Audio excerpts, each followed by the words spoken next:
Hey guys, welcome to the first episode of Dungeons Divided. Woo! And then to talk about our sponsors, I'm going to hand it off to Josh and Ariana. Hey guys, tonight's sponsor is going to be +3 to Charisma. They're a family-friendly tabletop RPG supplier, and they actually supplied a lot of the stuff that we have here tonight, so thank you. Yeah, they come out with things like dice towers, dice trays, coasters. And don't forget, t-shirts. We're modeling some of these today. We have our friendly neighborhood dice goblins right here. We've got Nom Nom. And click clack. If you guys like what you see, they also come, like I said before, they do come out with some coasters. Matter of fact, they were kind enough to send us some coasters with our Dungeons Divided logo. And on the back, we happen to see their +3 to Charisma icon on there. And if you guys like what you see, go check out their website. It's +3 to Charisma. That's PLUS 3, the number 3, to charisma.com. So once again, it's PLUS, the number 3, to charisma.com. And also one other thing, if we want to personally thank our sponsors at Float Studios, that's located in Tarzana, California. If you guys need any voiceover projects of your own, if you have a last-minute project that comes up and you need somewhere to go, reach out to them, and they're more than happy to help. We'll actually put the web address and the credentials and information down in the description below. So without further ado, kind of turn it back over to our Dungeon Master, Royce. Yes. Okay, guys. We'll be right back after this. Get ready for Dungeons Divided. Yeah! North of Faerun, past the frozen sea, deep within the mountains of the high ice, lies a legendary city called Bahamut. That city houses a very unique temple to Bahamut, the ancient dragon god. A temple that has existed since the days of old, since the days dragons roamed the lands freely. And the legends tell of men and women who were familiar with the ancient ways of taming dragons and riding them. These men and women took up arms to protect not only the temple, but their very way of life. Today, amongst the clan stands a 20-year-old half-orc named Digorath Stormwind, or Digora for short, but I prefer Digo. So let's keep it at that. Digo embraced the tradition of his forefathers to become a Drake Warden. The training is difficult, but you'll never hear him complain. Probably because he was too busy out joyriding on dragons. Digo is very close with his parents, especially his mother. He's a rare breed, as his mother was taken into the temple as a rescue, since she was the sole survivor of her Orcs clan extermination. There, she met Jericho, and they had Digo. His mother taught him to hunt with a bow and the traditions of her clan. His father ensured he was trained in acrobatics and culture. He was then set upon the path of joining the temple's ranger unit. That all started at the ripe old age of 5 with the rest of the younglings. His teacher, Hilmar, a blue dragonborn, then took over as educator, teaching Dago all the essentials such as draconic knowledge, dragon riding, crafting, and survival skills.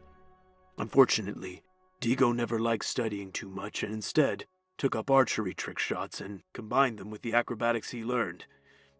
He spent most of his time perfecting his shooting and riding dragons for entertainment, rather than learning any draconic knowledge. And because of that, the other younglings were annoyed by him. He is sometimes teased and questioned when he will take up his orc tendencies and be a brooding orc. But Digo tries to hide that half-orc side of him. No, but not all the time. What's wrong with the way I look? They're just fangs. You want to see a vicious orc? I'll show you my rage. No. Anyway, not everything is as simple and/or easy as it sounds.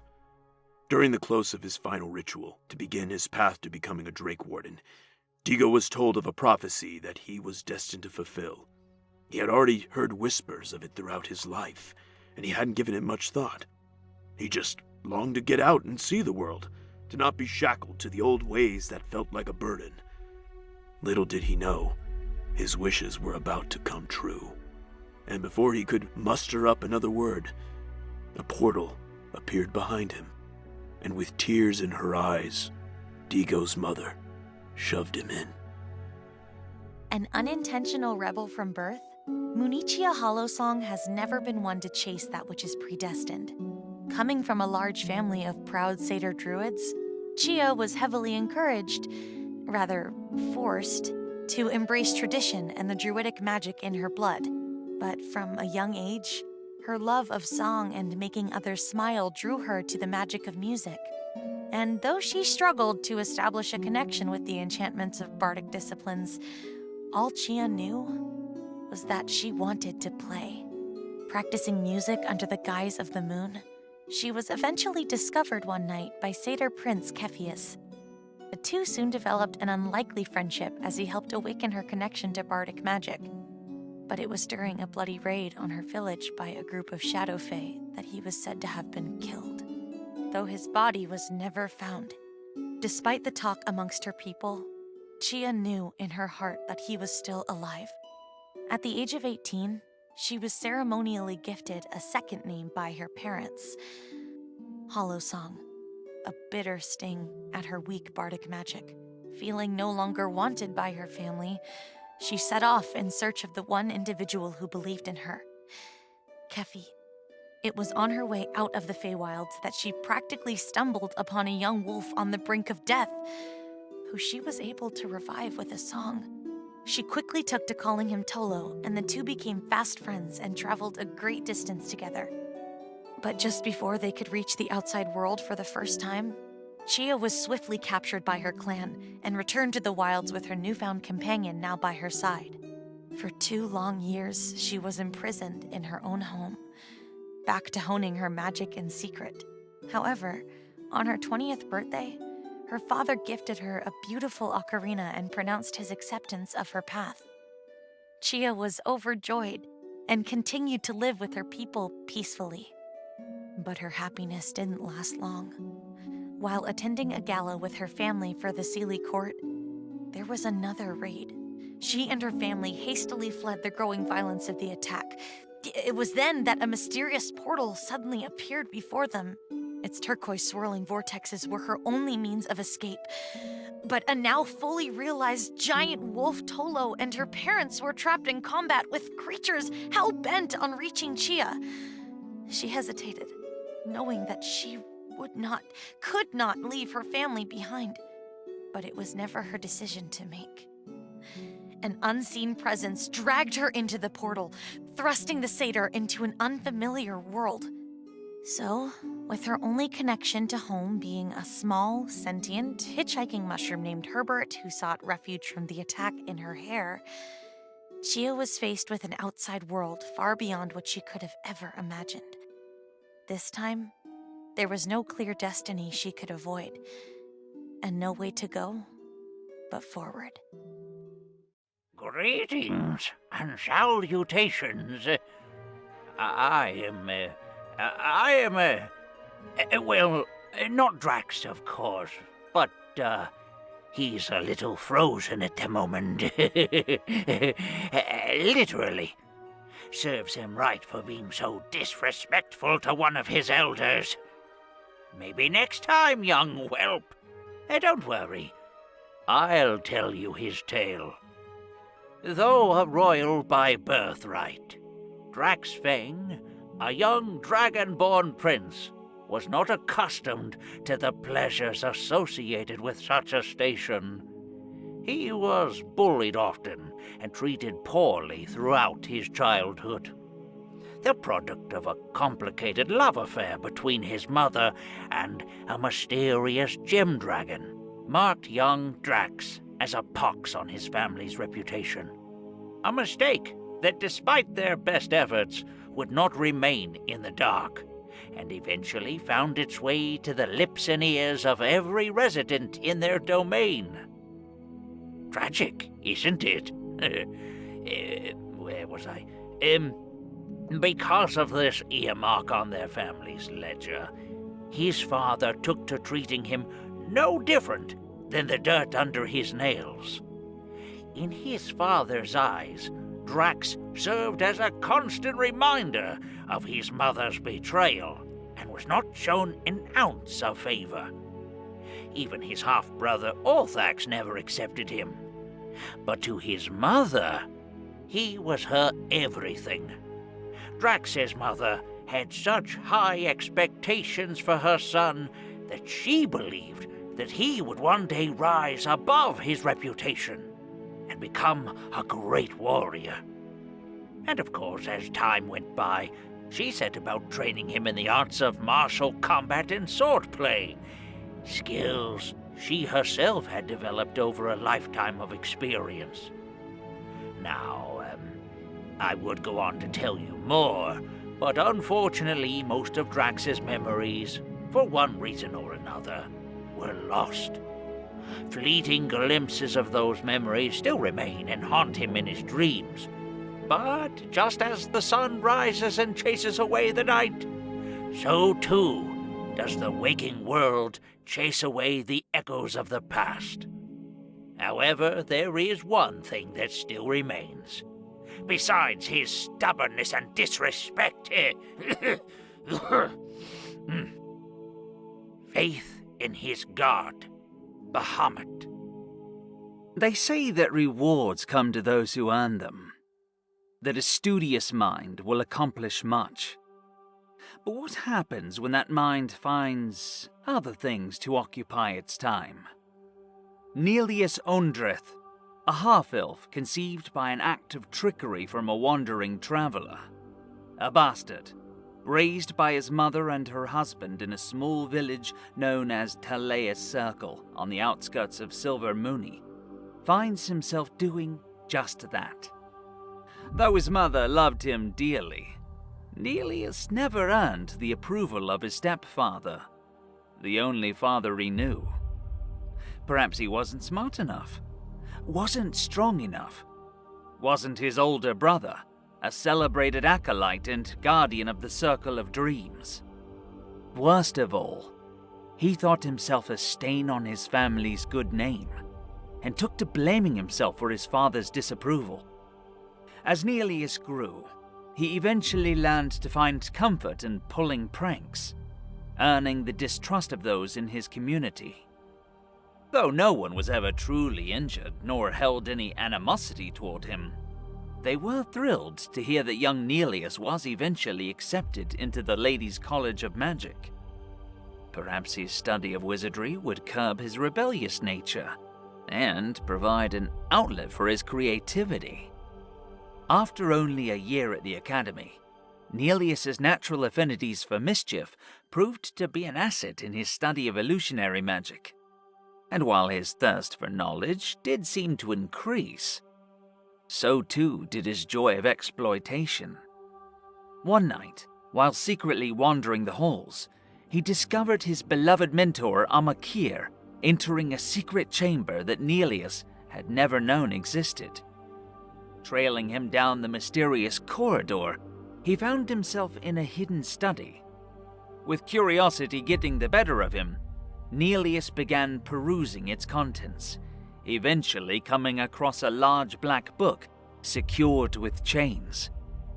As if by instinct, Nelius eventually freed the book from its prison and read from its passages. The book whispered promises of power, though with it would come a hefty price, one that he had no intention of paying. As the consequences of his actions quickly began to rear their head, Nelius fled the school and traveled west at his mentor's recommendation, eventually finding his way to Baldur's Gate. 𝐒𝐩𝐨𝐬𝐨𝐬 was 9 years old when he lost his tribe, a woodland elf born to a clan of demon slayers. They protected the forests and served the villages near and far. But that all changed the day they were entrusted to guard something unworldly and insidious. He was a novice in training, learning to hunt and fight, but still a young and innocent boy, until one night they were surprised by an attack of a demon not of this world. It appeared out of nowhere and engulfed their village in a black flame. With all their might, the clan fought the blade of his kin, thrust into the hide of the beast and breaking between his skin. It called to him, and as he picked it up... Run! You must live. She put a runic pendant around his neck. Don't stop. Just keep running. And he did, until he could run no more, and collapsed. Having not eaten for days, orphaned and lost in his grief, he had no words, until a traveling monk from a distant land passing through found him, a hilt with a broken blade in his hand with a strange dark aura. He picked up the elfin child, and for the first time in days, the child saw peace and light. What is your name, child? There were no words, but the image of the black flames gleamed in his eyes. The monk felt his anguish and knew this story had just begun. The monk decided to take him in and gave him strength and purpose. Without even a name, his memories remained fragmented, his innocence lost. The monk named him 𝐒𝐲𝐬𝐲𝐬. 40 years of training, living amongst the walls of the monastery. Chores, meditation, training, sharpening his martial arts and his inner ki, living at service to the monastery. Until one day, the same monk that picked him up 40 years ago, now the master, asked him to dust out the temple's storage, and there it was, calling to him as it did that night. This hilt with a sinister glow. He slowly reached out and touched it, and like a rush of water, he saw fragments of his family, his childhood, his tribe, his first hunt. A vault. What was once a forest of dreams was real. He saw a battle, the blade breaking in front of him, and his mother. Run! And black flames, consuming all. That hilt I found clenched in your hands that day on the street. It yearns for its other half. You are one of the fastest and the strongest among us. It is time to unshackle that strength. Your path to enlightenment takes you elsewhere, my child. Go, my son. Yes, master. The name is 𝐒𝐲𝐬𝐲𝐬. I do apologize for the length of the name. I know it is quite long for a turtle's name, and I do hate to waste anyone's time with unnecessary chatter. There's nothing more unpleasant than sitting and listening to someone just ramble on. Yes, right. What was I talking about again? Oh, yes, me. My story begins long ago, on the shores of the wild coast. I was a small baby turtle, even for turtle stature. But my huge love for nature came from my mother. Ah, yes. She would make the best all-mirage stew. Oh, pardon an old turtle and his recaps. I won't bore you with my whole childhood. We'll skip ahead much further into my life, to the ripe old age of 1 year old. My mother taught me the way of the nomadic druid, and I left to teach these nomadic ways to others.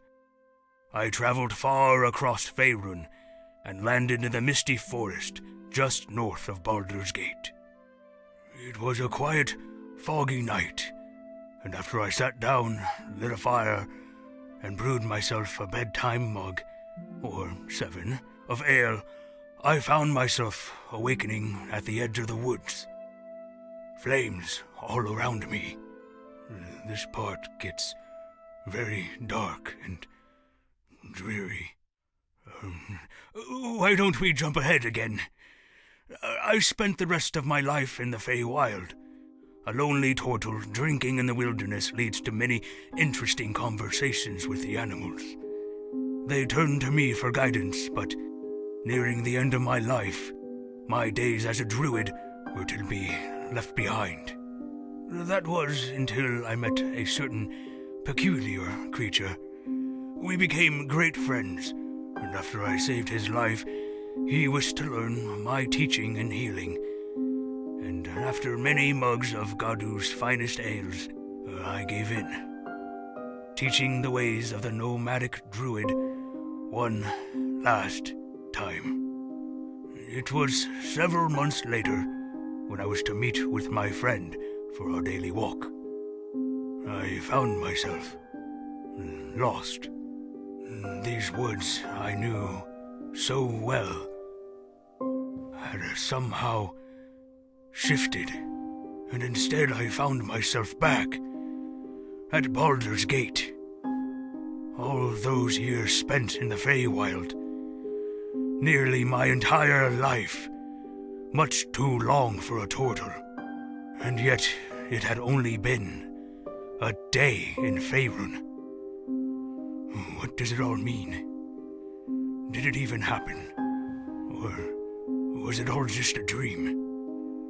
No, I think I need another drink. Who else wants to join me? People tend to be drawn to each other, forming adventuring parties, tribes, villages, and kingdoms by banding together.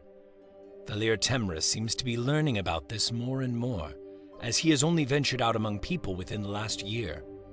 Just over 100 years old is young for a 𝐲𝑩𝐷𝐾𝐲 elf, barely an adult. 11, right? But Valir has been alone in the woods for more than half a century. True, not entirely, but that is not the point. The memories began to blur after the first decade. He remembers living in the Shadowlands with his parents when very young. He has flashes of them helping him escape under purple bursts of light. But he was so young. He can't remember if they made it out. But he hopes, which is unique for 𝐲𝑩𝐷𝐾𝐲. He has stayed hidden in these woods, as they told him to, with only himself for conversation. Yes, there have been fun moments. Living off the land while taking supplies, first from bodies he came across, victims of either the woods or bandits, then eventually from the thieves themselves, and poachers that tried to hide or hunt in his section of the wood. His mismatched armor and clothes were a story of the violent types he took them from. No, he knows hunting is a part of life. But there is a fairness and respect to be had in the hunt. To prey on the weak is a coward's way. Valir knows that the hunt is about need, and strength should be used to aid the weak. And he responded to those violent types with only the amount of violence that was required. Though some required more than others, eh? He also saw those that found themselves in trouble in their woods, and helped them without their knowledge as best they could. True, there was that one child. However, about a year before this story, the dreams became stronger, clearer. Valir remembered flashes about a prophecy. After a long discussion, a decision was made to travel. They had laid low long enough, and there were others in these events, allies, and the time was right to find them. They packed up and set out, helping caravans along the way as needed.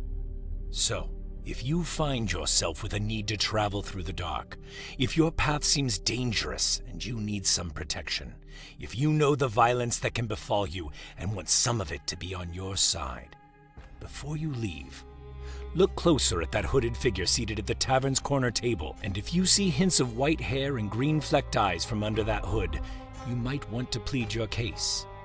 And yes, offer some reasonable compensation, of course. If your journey is one of hope or kindness, Valir might join your caravan. Any 𝐲𝑩𝐷𝐾𝐲 knows that death is just a matter of time, and there is no hope for them. But Valir has become more and more curious of the hope found in the underdog, and will do anything to add strength to their bite. Greetings and salutations. It's me again. I bet you missed me, didn't you? Well, good. Always nice to be missed. But don't worry, I won't be long. Just thought you might appreciate a little information about our heroes and their journey so far. Our tale starts in the Forgotten Realms, on a continent known as Faerun.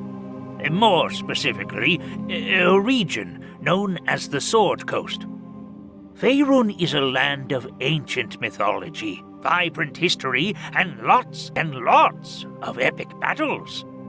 The year is 1895 DR. and citizens from all over the lands are being driven from their homes by a great impending darkness that threatens to devour what light and goodness remain in the world. Our heroes, a band of ragtag adventurers, left their homes, or were driven from their homes. I'm not one to argue semantics, by these forces of evil.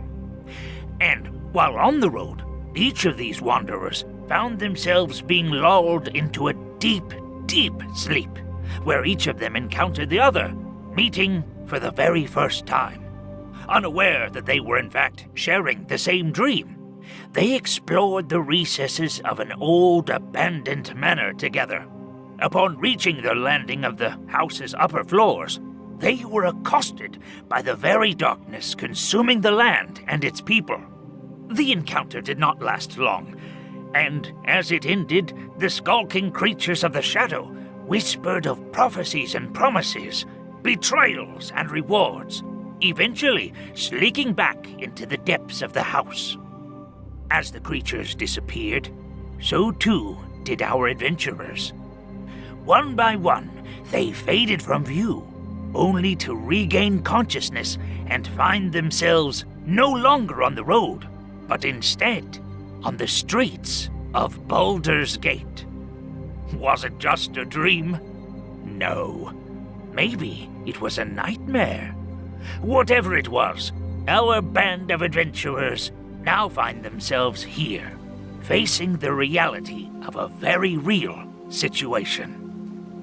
This is where our tale of division begins, my friends. So sit back, get comfortable, and come along with us as we take on a brand new adventure. Oh, we have another. Okay, guys. So it is a sunny day, a sunny afternoon in the wonderful city of Baldur's Gate. But you see, in an interesting place, Mr. Rosario, can you describe the being that is found outside the steps of a temple of 𝐒𝐻𝐸? And talking about above table, that's talking about me. Yeah, You were being introduced now. Sorry, you I'm say. still new to this. So give me. Well, Draxvang, he is a crystal dragonborn. He's a gem dragon. He wears blue robes. And yes, he is outside of Baldur's Gate. He is doing. In Baldur's Gate, and he's doing his thing. He has a scar on his left eye. And he's a very adventurous, very strong kind of character. Okay. Down the road a little bit, in an alley, you find there is another individual that is asleep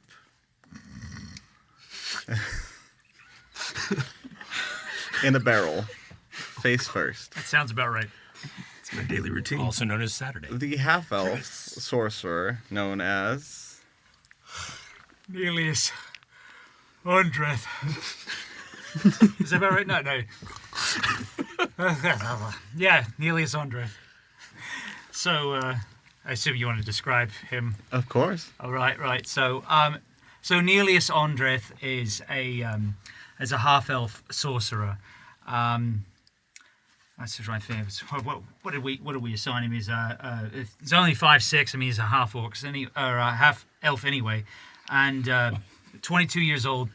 He's just come out of a school and made his way over to Baldur's Gate, and I am giving way too much information. We're going to stop there, and yeah.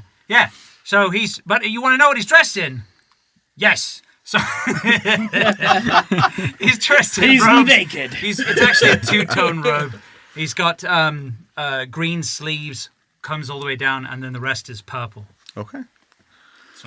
So you are also around the corner of this temple of 𝐒𝐻𝐸𝐻, but you see a random foot, a white foot of almost like see-through, of a being that you've never seen before. It's only the foot. I assume I'm awake at this point. Yes. Both of you are. Of course. I hope I'm awake. Dreams? That's a bit terrifying. It's a fever dream. Right. Wait, should we say where we last were? Like, how did we get here? So I'm waking up. So just waking up, and I'm seeing this foot, right? Yes.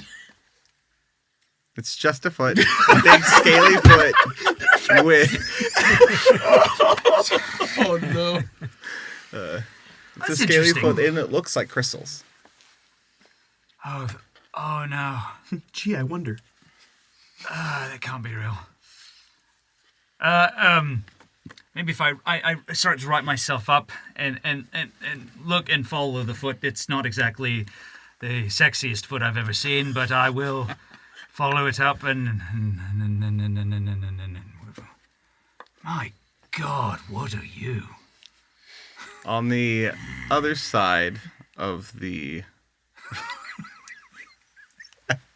on the other side of the valley, or on the other side of the alley, you, Mr. Vang, see this dark-ish figure, but you see the half-elf. You notice him. He seems very familiar, but there is a sense of mystery.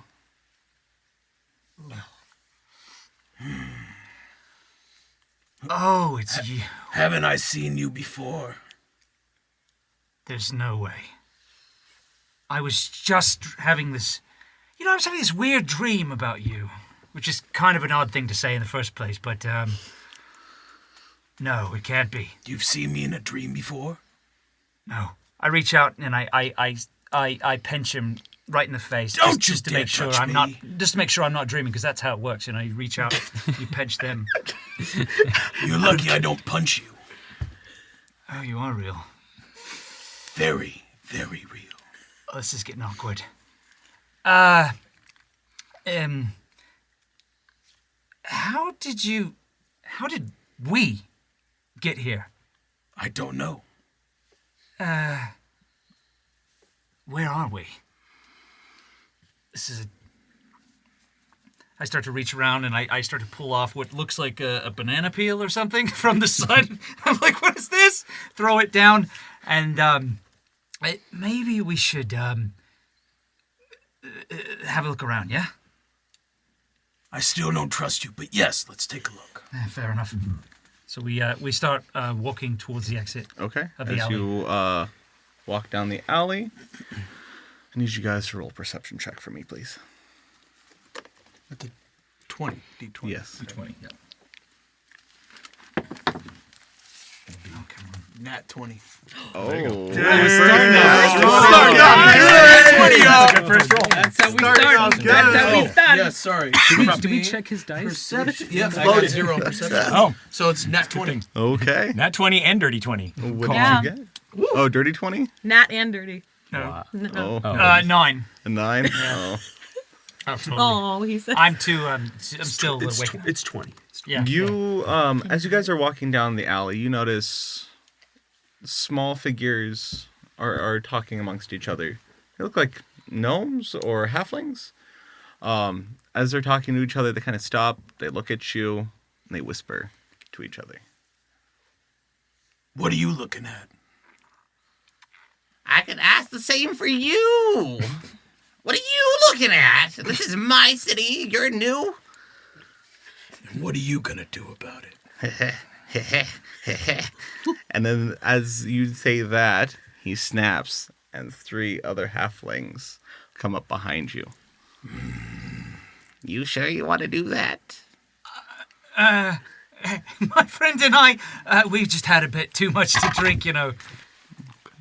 I don't like that face. Sneaky rolls. That was sneaky. Sneaky roll. I kind of placed my arm around your shoulder. Maybe we should not, engage with these fine fellows, you know. You notice as you guys are talking, one of them pulls out a poster. And he looks and he points at you and he shows everybody it's a poster with your face on it. I quickly It's a wanted poster. I quickly cast prestidigitation, and it blows out of his hands. Okay. As it blows out of his hands, you notice that all of them, except for one, chases the paper.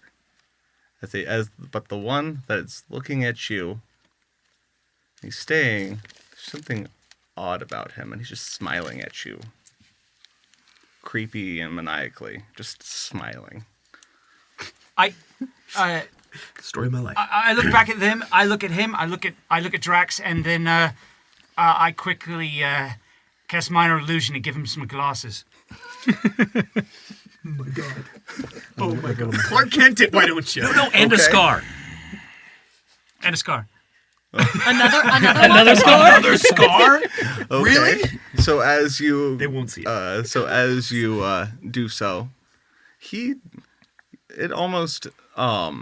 just looks, and he looks at you, still smiling, hasn't changed his demeanor, but he then falls forward dead.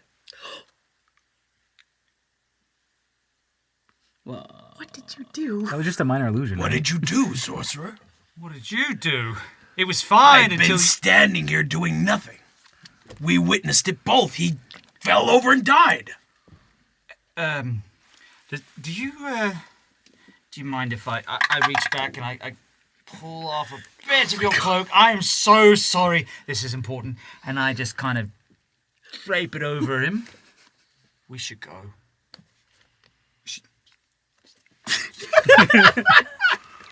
We walk away, and I'm Okay. still pissed. I'm still pretty As you damn walk away, pissed. you still see the gnomes and the halflings running, trying to catch the wanted poster. Do they think that the pay comes if they catch the poster? That's what it's starting to sound like. Possibly. Ridiculous. Yeah, they're not very smart. Hey, boss, I found that poster you put a wanted thing on. It's right here. Here it is. Pay me. All right here. We even saw the guy. I don't know if it's dead or alive. They but know it- nothing. They'll just die. As you Hey, guys where'd he go? keep traveling through the city, you guys are right now in the lower city. So in your map, you guys can see that you guys are in the lower city. You guys are near the right there. East way. you guys are by the Elf Song Tavern. Oh, perfect. That's just them two, right? Perfectly labeled. I don't know if you guys can actually see this, but this is a really detailed map of Baldur's Gate. Oh, it's quite lovely. So Is that out of character? Totally out of character. Anyways. Totally out of character. as you guys go in the tavern, we are going to cut over to our rest of our lovely cast. Oh, we're lovely. Over by the Basilisk Gate, you find a dark-skinned elf. Very, almost ashy in complexion, but with white hair. How are they seeing? Who is finding me? Who? It is. I am finding myself? You are basically awaking in I'm front awakening. of the All right. Basilisk Gate. Well, Valier sits up, rubs his eyes. A little surprised to be in the city. I don't remember being in the city. But I'm here. I'm alive. Still having that moment of not being sure if he's in dream or not. Valier is a tall, slender version of an elf, also with very ashen-colored skin and very strikingly white hair. The clothing is very mismatched, has been scavenged off of different people that he's encountered over his time, so, but with kind of a green hint to it. So I get up and I look around. What is going on at the gate? Is there a lot of traffic? Am I in the middle of the road, to the side? You're of in the the road? middle of the. I get out you're of in the middle of the road. It's a busier day than normal. It's a bright day, but you start to see clouds slowly coming into view. You hear chatter of a storm brewing in the east, making its way quickly west to the Sword Coast. We should find lodging. I keep looking around for anything familiar, any signs that tell me, because this is my first time actually in Baldur's Gate. Okay, can you roll a perception check for me, please? Sure. That's 15 plus 4, 19. Okay. So you see the large basilisk gate. It's one of the larger buildings that you've seen, larger structures. You see peasants and refugees going in and out of this gate. Some of them are being turned away. Others are being let in. Are we already in, or are we like in near line? So you you see this line being developed, but you were like in the middle of the path. All right. Does the rest of the line, are they okay with where I've stood up? They look at you a little odd. Have they been stepping over me? They've just been stepping over you for the most part. I turn to the person behind where I stand up. Thank you for holding our place. And I keep walking with the line. As you say that, they look at you. They mutter to their child, "Oh, elves are so odd. I swear, we can't have elves in this country." This. Oh, don't start with the racism. And you notice it was a dwarven family. Mm-hmm. The dwarven families, you could tell they've been through a lot. You see what you know to be elven arrows in wounds. And they're coming in. Are there more than just them that have elven arrows sticking out of them? Yes. Oh, this is not a good time to be an elf. No, I'm sure we'll be fine. I wait my turn in the line, matter of fact, I'll pull my hood up over my ears and kind of hide the hair as much as possible. Wait my turn in the line. Okay. As you wait your turn in line, it doesn't, the guards their attention's taken away really quickly. You hear a ruckus coming behind you, explosions. You hear fighting. You hear the sounds of what you know is battle. But as the guards leave the gate is still open, letting in refugees. What are you going to do? Does the flow seem to stop? The flow seems to rush. Okay.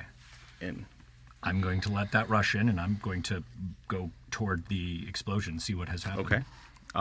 So as you go in, you see bolts of pure purple arcane just going all over the place. You see, seems to be that the outer city is being attacked by an unknown entity.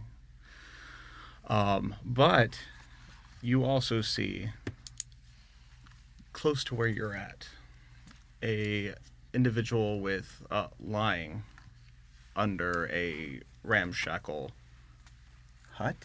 It's like a broken hut that has been already destroyed, and we're gonna look over to our ranger. Oh man! So what am I doing in this hut? You were sleeping in the hut, and it got destroyed. Do I notice this? No, you're just awaking. Okay. Right now. Okay. So he comes into the entrance of the hut, or is it just? No, he sees you through the doorway. I see you in the debris of the hut. Oh, okay. I'm just waking up. What happened here? I see him. I make am I like turned over? I turn over to him. And you hear. Okay. I'm looking up. I'm just like, oh, this is training. We're in training again. Okay. You ready to train? This is just like what they did. Okay. I need to get my rope. I'm probably gonna rappel off that building, and it's gonna be so fun. Are you ready? How familiar is he? You've seen him before, but you don't know where. I don't remember where, but I remember familiarity. I'm running on adrenaline at this point. Mm-hmm. And I'm just like, I don't really recognize him as much because you have the hood on still, right? Yes. So I don't see you. Do the arcane blasts seem familiar? Like from a dream, perhaps? No. No, okay.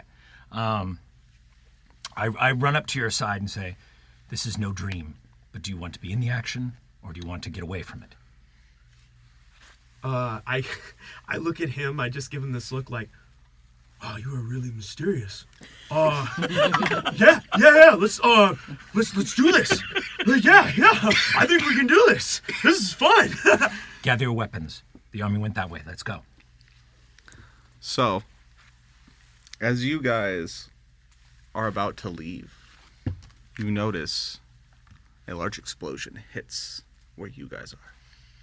And out of this explosion, you see 3 individuals. One is masked, and the other 2 are... One looks like a ranger with what looks like reptilian dogs, almost. And then the others, it looks like a caster of some kind, and then a large, hulking dragonborn. A dragonborn? In black armor. With a large axe, but a large spiritual axe. I will say this, though, and I should mention this. What you are seeing is, I guess, describing Digo, as I should, everyone's been. He stands 6'2". He's young. He's 20 years old, but he has like the good part of the half-orc features. He's pretty much got the physical characteristics of a human being. His face looks very human, except for 2 teeth sticking out right here. He has light green skin, almost like yellow dog's eyes, like canine eyes. And he doesn't know cities very well. So he's never been to Baldur's Gate. He's never been to any city. So this is very, very new, and he loves new experiences. So he's definitely gonna be this type where it's just like he's taking it all in, but he's taking it all in positively, even when there's chaos happening. So this to him right now, since he's done his training at a certain temple, he thinks of this as like just training and learning. So he hasn't fully processed yet of like, oh wow, this is actual battle. So it's all fun and new to him. As I've gotten close, you would see in the hood probably some of my white hair and the green flecks, like forest green flecks in my eyes, which might have some recognition for you moment. Yeah. But I'm going to be continuing saying, this is no exercise. Go ahead. We need your help now. Clear head. Let's go. Yeah. We met. I swear I've seen you somewhere. Possibly, but introductions can be done later. Action. You talk so stoic. That's really great. We'll be fine.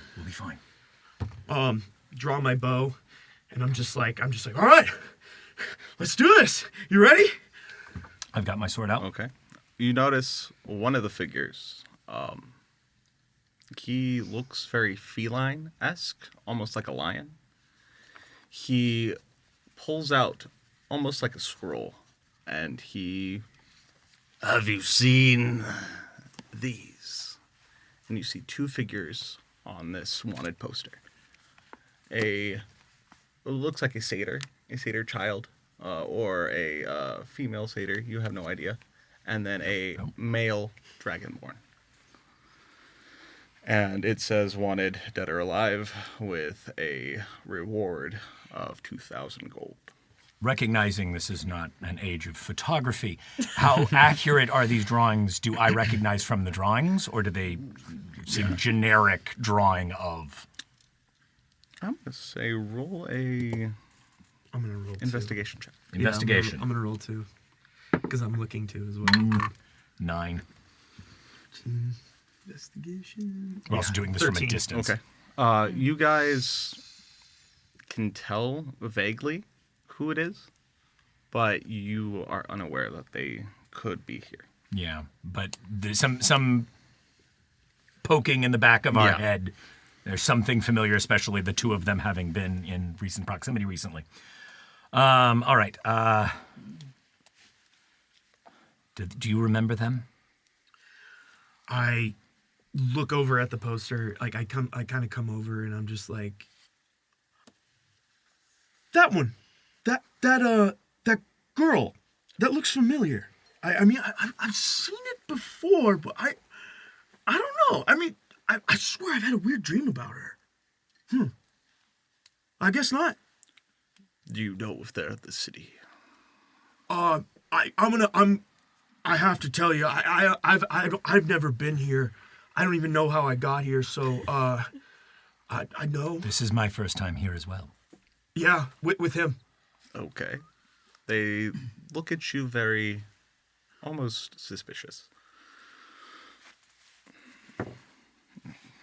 You can tell they're trying to see if you're trying to deceive them. I'm a tough read. Yeah, both of you are. It's just stone wall. You said there was a dragonborn with him, right? Yes. I noticed the dragonborn. Yes. And I'll stay where I'm at. I'm gonna use normal like speaking voice to him. I say to him, "Hey, why are you looking for these people?" I just instantly speak Draconic right to him. He looks at you almost very snake-like. He turns around and you hear it almost piercing your mind. That's our business. And then I grab your shoulder, like with a... Okay, and then I just kind of go like, haven't heard that in a while. Okay. I say to him again in Draconic, why? I mean, you could tell me. We're speaking the same language, you know. Roll a persuasion check for me, please. Yes. Ooh. Persuasion. Ooh, wow. Yeah, 6. Oh, yeah. That fits. He looks at you, and he puts his hand on your shoulder, and I need you to make a wisdom saving throw for me. Whoa. Here we go. Starting off. There we go. Oh. That's 20. Oh. Wisdom? Is feedback a thing in there? No, I'm good. Yeah, 20. Okay.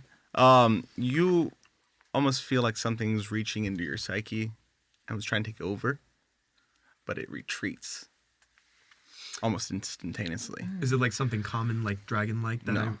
Do I recognize it? No. No, I don't recognize it. I'm like, huh? What was that? That was strange. Huh? I turn to the dragon. I'm sure you have business you must attend to, as do we. We will get out of your way. And I start trying to pull you with me. Okay, yeah. They tell you almost very sternly, we will be in the city soon. Use this time to explore, but when we come in, everyone will die. That's really cryptic, but thank you. I don't want to die.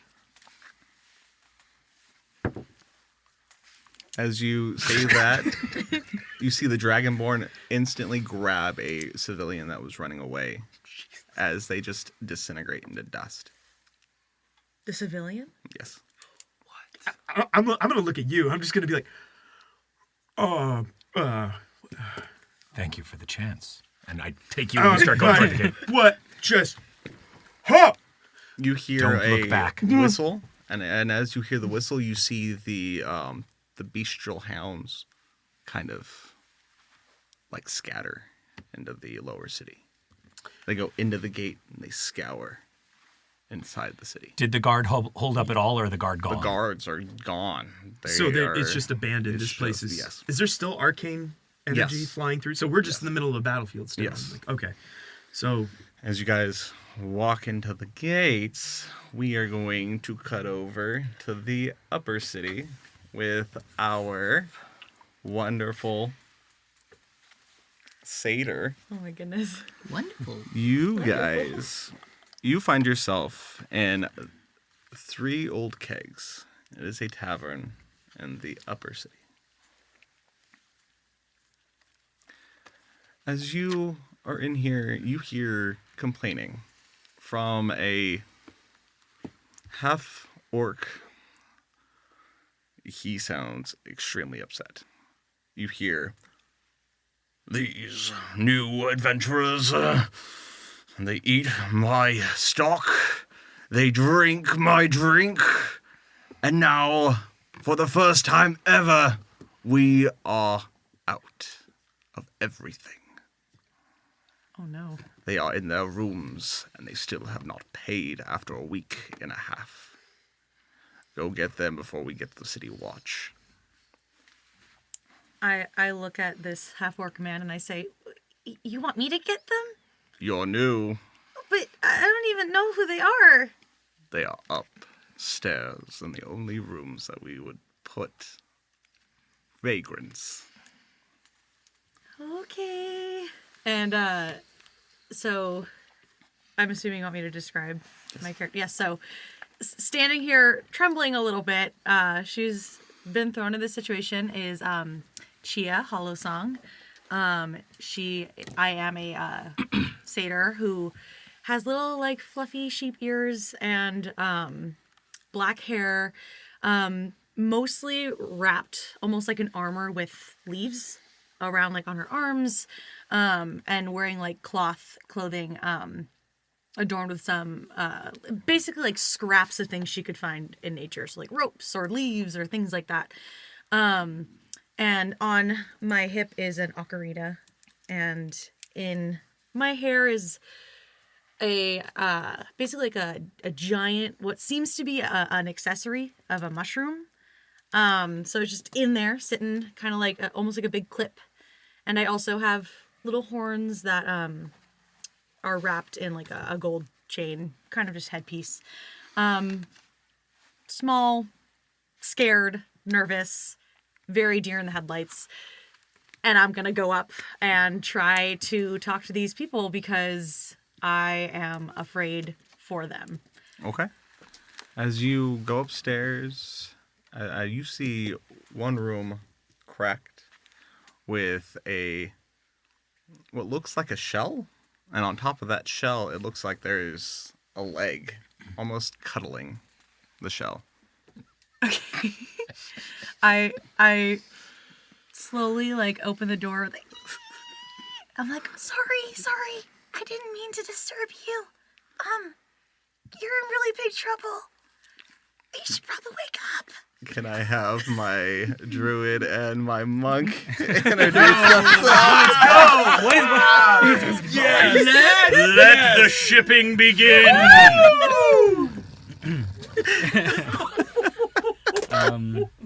You can go first, Prince. What am I doing? I'm rolling? No, you're waking up. You're waking up? Hey, welcome to my world. Hey, wait, over there. You should wake up now. By the gods! Sorry. Where am I? With the loud noise, of course. I'm not dead. I'm glad. This is an interesting. Is this a bed? What am I? What are you guys doing? I start kind of shifting as I wake up. Who's there? What's going on here? Who's on top of me? For Image, are you inside your shell? Have you retracted into your shell? And he's just cuddling the shell? That's what I'm saying. Spooning a shell. It's like a body pillow. I'm assuming he's like spooning the shell. Somebody please draw this. It's a body pillow. I'm assuming I'm like on the bed and he's like on me the shell. on the bed. Like that. Actually, you're just using him as a body pillow. Yeah. Okay. So wait a minute. If you're doing that, are you like splayed out like this, arms akimbo, and just kind of like? Do we see the drool? Is that what we're getting? Oh, that's lovely. Yeah, and his hands are between two pillows. Right. Those aren't pillows. Oh my god. Oh my god. Wonderful. Yes, of course. Not that there's anything wrong with body pillows. I believe I would start to get up, and which would make you probably fall off of me during this point. Are they making turtle body pillows now? No, that's going on the website. We're making turtle body pillows. You're gonna be the first body pillow. Those aren't hands, folks. Better a body pillow than a soup bowl. So yes, well. At this point, because you started to wake up, right? Yes. Are you in your shell? I'm assuming I popped out of my shell and started kind of getting up, which made him fall off of me. Okay. Great. Okay, because I was gonna poke you if not. Oh no, I was The loud noise of him screaming woke me up in Great. an old man kind of what's going on here? Kind of stupor. Great. You hear coming from downstairs. Girl, where are they? I'm working on it. Please give me some more time. I need like play a theme song or something. And I look over at them and I'm like, okay, so you guys aren't supposed to be here. That's all I know. You've been asleep for a week and you need to leave. Okay? A week? I don't remember drinking that much, but I guess I'll take your word for it, fuzzy person. Well, I don't even. I just look at my hand. I'm like, yes. Well, should we be going? Little one. I think that's probably the best course of action. The man downstairs, he sounds very angry. Mm-hmm. Should we go out maybe the window or something? I'll leave that up to you. I think he'd be glad to see you leave, but maybe you don't want to risk facing him either, so... Well, I don't necessarily have much money on me. And I do not carry money. Yeah, he mentioned something about not having any more alcohol. I don't know what you guys did, but maybe... That sounds something like me, yes. maybe out the window is the best way to go. So. Well, if that is the best thing to do. And I'm gonna follow because I don't want to face him again either. So let's go! Should we be describing ourselves? Yes. At this point, probably yes. Yeah. Before you leap out of the window. Just they stop midair. 𝐻𝐻𝐸 is a tortle druid. He has sort of a teal grayish skin tone. He's a very, very old for a druid. It almost looks ancient, really. He has moss kind of growing along his back, along with leaves and whatnot, and he has sort of moss growing from the tips of his corners of his mouth and his chin a little bit, in that kind of like mustachy kind of kung fu master look. He has a very large piece of bark as a shield and a sort of walking quarterstaff that he uses with him as well.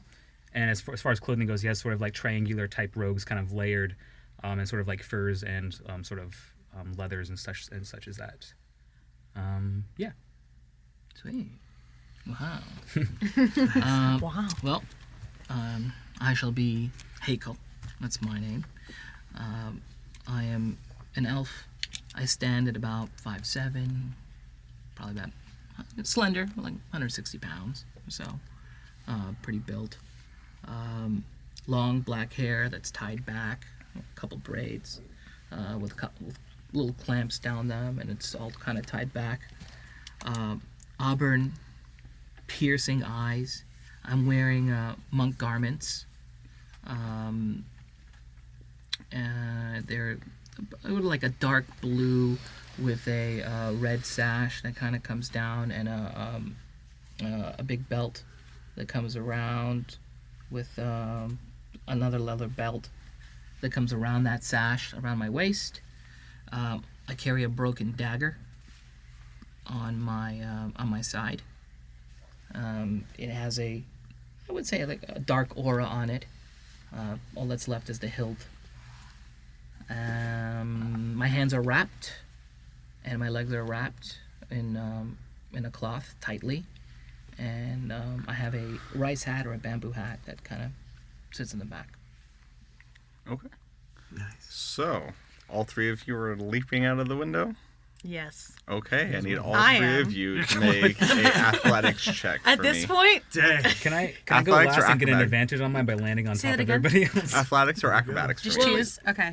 You guys get I to pick haven't one. very good either. Little one, why don't I just help you here? Do you need any help? Assistance? I can jump. Here, look at me. I mean... Yeah, don't worry about me. Where's my hand? Giant sword. Can you do anything for... Oh. I'm not trying to Oh, break no. What if you went inside your shell and then he carried you like a backpack? Look towards That is like a smart idea. How big is No! No, he weighs about like 400 pounds probably or something like that. I think his shell is probably bigger from the description I have a heard than question. he is. I have a question. Yeah, turtles are... Is there some sort of laundry or trash chute that leads out in this Not in this And room. Can we go towards one? You'd have to go down. You'd have to go into the other room above the But would bar. we pass those guys? You'd be seen through the front door. Because I was going to say we could slide out on his shell. Ooh. Go out with style. Yeah. I'll let it happen. Question: can we say cowabunga on the way down? Oh. Guys, we're gonna have a lot of turtle jokes. A lot of them. Okay. You guys, I'd let you guys do that out the window. So that's my technically. thought. And I feel like at jump out the this window. point, like, I'm too scared of that guy I'm just kind of like, I guess I'm here now. They seem nice enough. And something about the turtle specifically feels very familiar. So something about him feels safe. So I'm going to stick around. Okay. Okay. So out the window we go. Since We- they out are the riding chute you, we go. it'll Yes. be with Oh. advantage. With advantage on me? All of you would have All of us advantage. with on this advantage. one. Somebody please draw this too. So, Please. is Oh, that good thing is I that did considered animal I handling? rolled one. She's in front. She's someone handling roll. So I Going get to down roll like against the roll just, like okay. chest up. He has his head out like, here we go. I will say, from experience, it is a I comfortable can't tell if it's shell. a I 6 or managed to sleep 9. on it for about a week and a half. Yeah, no kidding. Not too soft, not too hard. You know. Well, the moss is kind of. You're a monk. You can sleep anywhere. You're a monk. I mean, Just wait till we learn about the That's my 4 uncle. rats that he raised to learn Yeah. martial arts. What'd you get? Perfect. That's gonna be. Yeah, one's a rogue, one's a ranger, one's a fighter, one's a 6, barbarian. I see. Okay. Okay, I rolled a 9. They all have But I have names. advantage, you said? Raphael. Plus, Let's wait, roll again. Acrobatics 3. acrobatics? Okay, yeah. Plus 3. So, 12. Yeah. 12? I got Yes. no, not that 20. Did you flip that? Yes. I got a 7. I got Loaded. I got a 15. It's loaded. Okay. Yeah. So. So I'm gonna and say I as we have jump a, out. I have a 21. Oh. Ooh. Oh, nice. Wow. It was a group. It's Group group check. check. So you pass. Awesome. So as you leap out of this window, holding on to Like a Gadu's skateboard? shell. I'm gonna say visually, Tony Hawk like I sound. jump out backwards, my legs and my head God. tuck in, but my arms kind of grab them, and I just fall backwards straight on my shell. As Here we you go. fall, you fall in a wagon that is moving away from the inn, but you also notice in the wagon you see wanted posters. Of. It's just a wagon full of wanted posters. Okay. Can I like look at them and be like, I wouldn't want to be those guys? Can you roll it? Ooh, that's She ends up This sitting is on her own. serendipitous. Can you roll an investigation check for me? Yes, please. 16. You notice that you are on these wanted posters. Well, I'd hate to as be this well. satyr. And Wait. I look at like, wow, this is a really nice drawing of me. Wait a minute. My head kind of pokes out a little bit. Looks at the wanted poster. How do you know what I look like? Are there any more around? Do I see any more on the? There's a whole bunch. There's a whole They're bunch. all over the city. I Is pop it out. just me? No, it's you and a dragonborn. But Oh, are just there them two, other wanted posters in there of other people? No. Or is it It's just you two. Great, so this is On the this same is poster? target. Yes, they're on Oh. the same poster. I'm gonna be like, I don't even know who this is. Do you not know this one? I don't know who the dragonborn is next to me. But I don't know why I'm on here. Well, you all look familiar to me, even the pictures here as well. Are we bad people? Not as far as I know.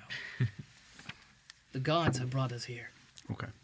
So as you guys are talking, the wagon goes over to the Elf Song Tavern. Within there, you hear the bustling of a normal tavern, but you also hear in the distance, like far off in the distance. But also, the doors are open. You hear laughing, singing, people getting drunk and getting sick. What are you guys gonna do? Your character has a cloak, right? Yes. We're still on this wagon as it goes through. It's okay. stop. Can I Oh, it steal stopped. it? Can I take it?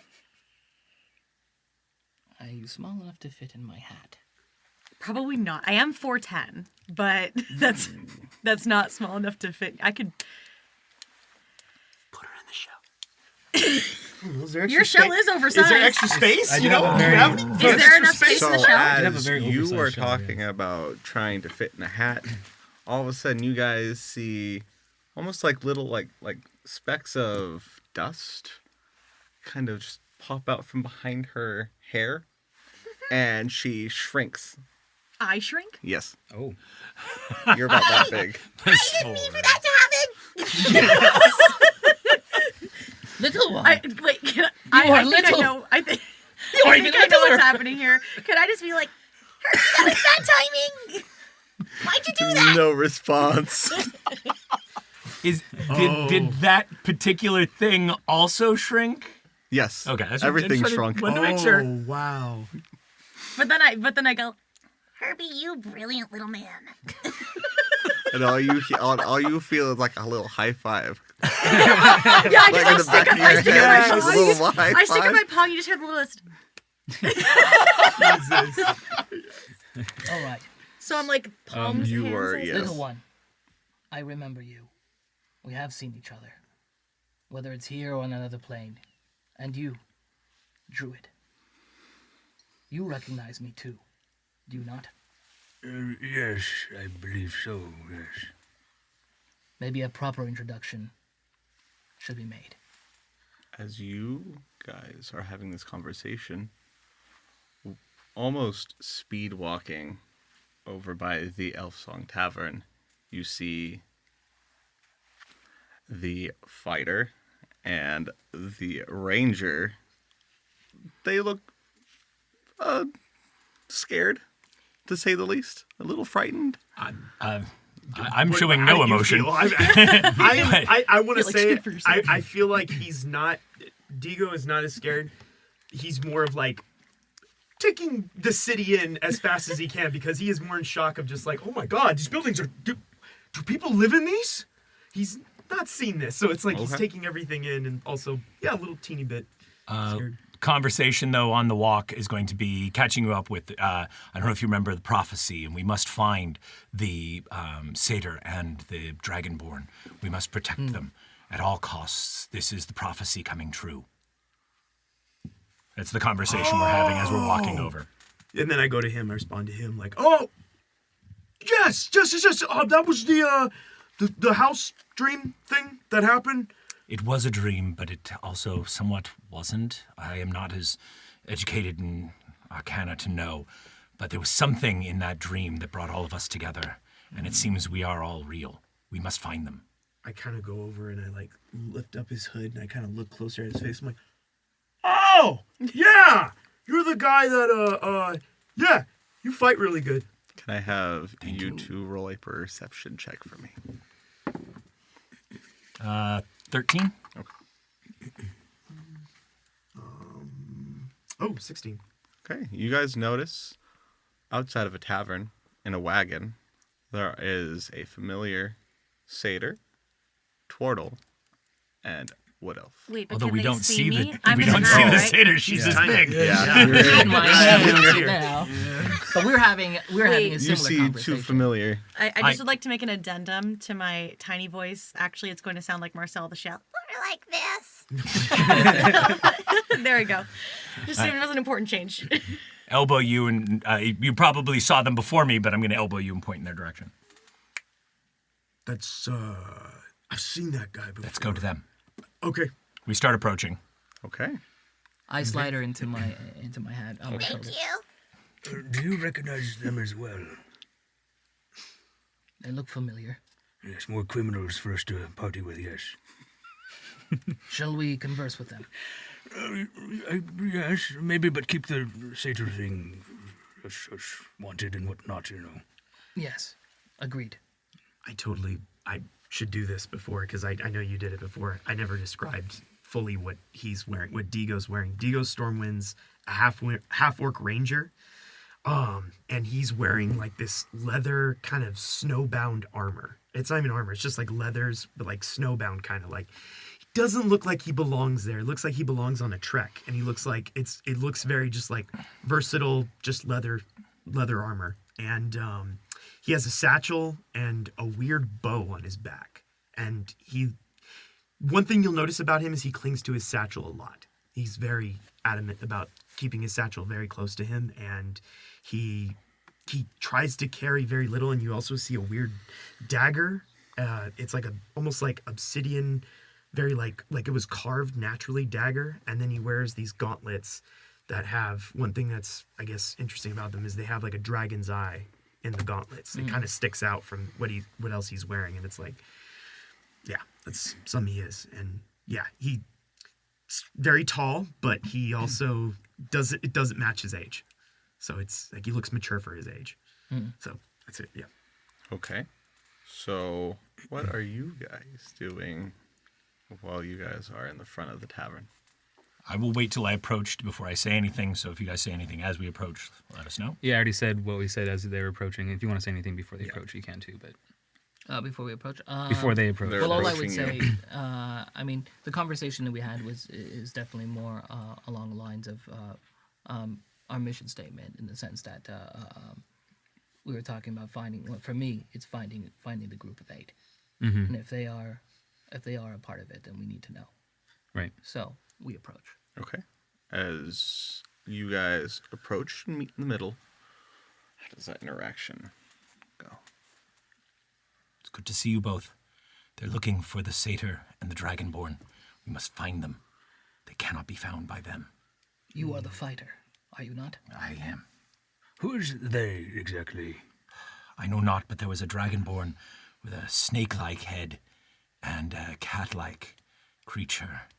And they had these reptilian dogs, and they were just disintegrating people as they came through the gate. I wanted to take them down and help the guard, but the guard didn't even stand against them.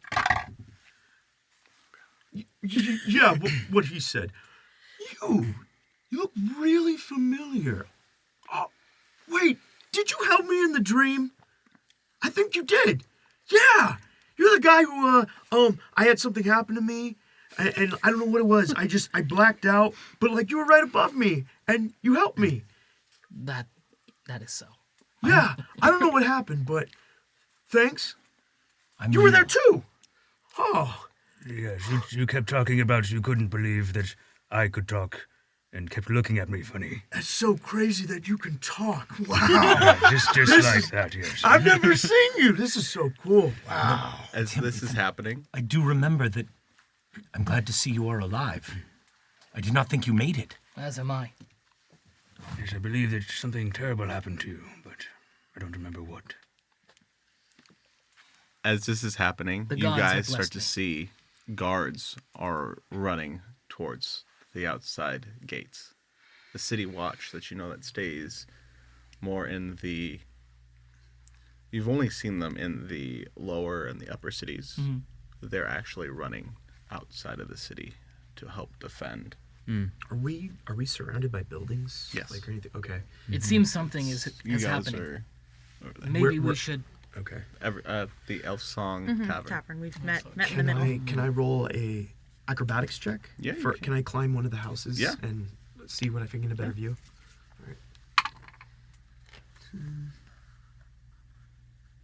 All right. 13. Okay. As you you start to notice darker clouds with purple lightning, kind of, they start to move faster.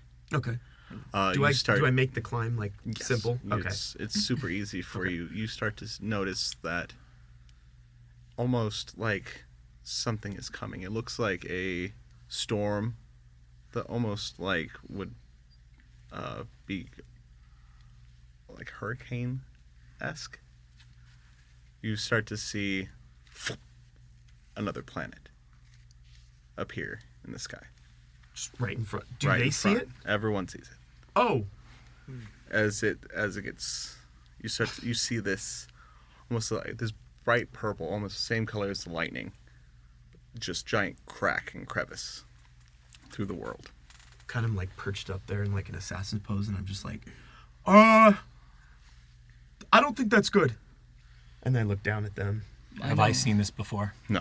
Oh, you guys have actually seen this before. All of you have in your visions. The satyr and the dragonborn should be easy to find. We should start looking for them. Well, do you have her in your hand? Actually, Wait, Yeah, I she's want on the yeah. shoulder. Hold As, on. as he says that, you just hear coming from the hat. Hey, Herbie, stop! And then you hear,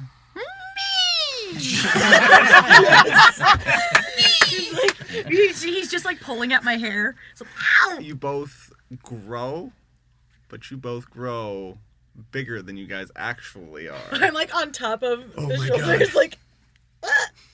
The hat's like on my head now. Am I supporting their weight?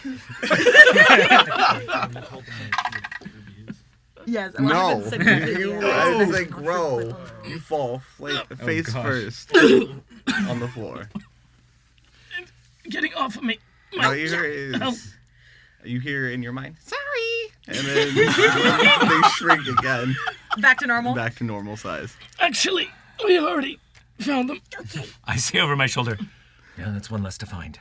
I like huddle underneath your cloak to like it's literally like like underneath it. I'm like like hiding so nobody sees me.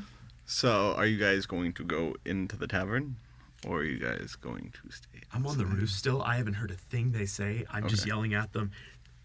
Does everyone see the planet? That doesn't look good. You guys, do you see that planet? I don't know what they're saying at all. So I'm just. We do see it. Come back.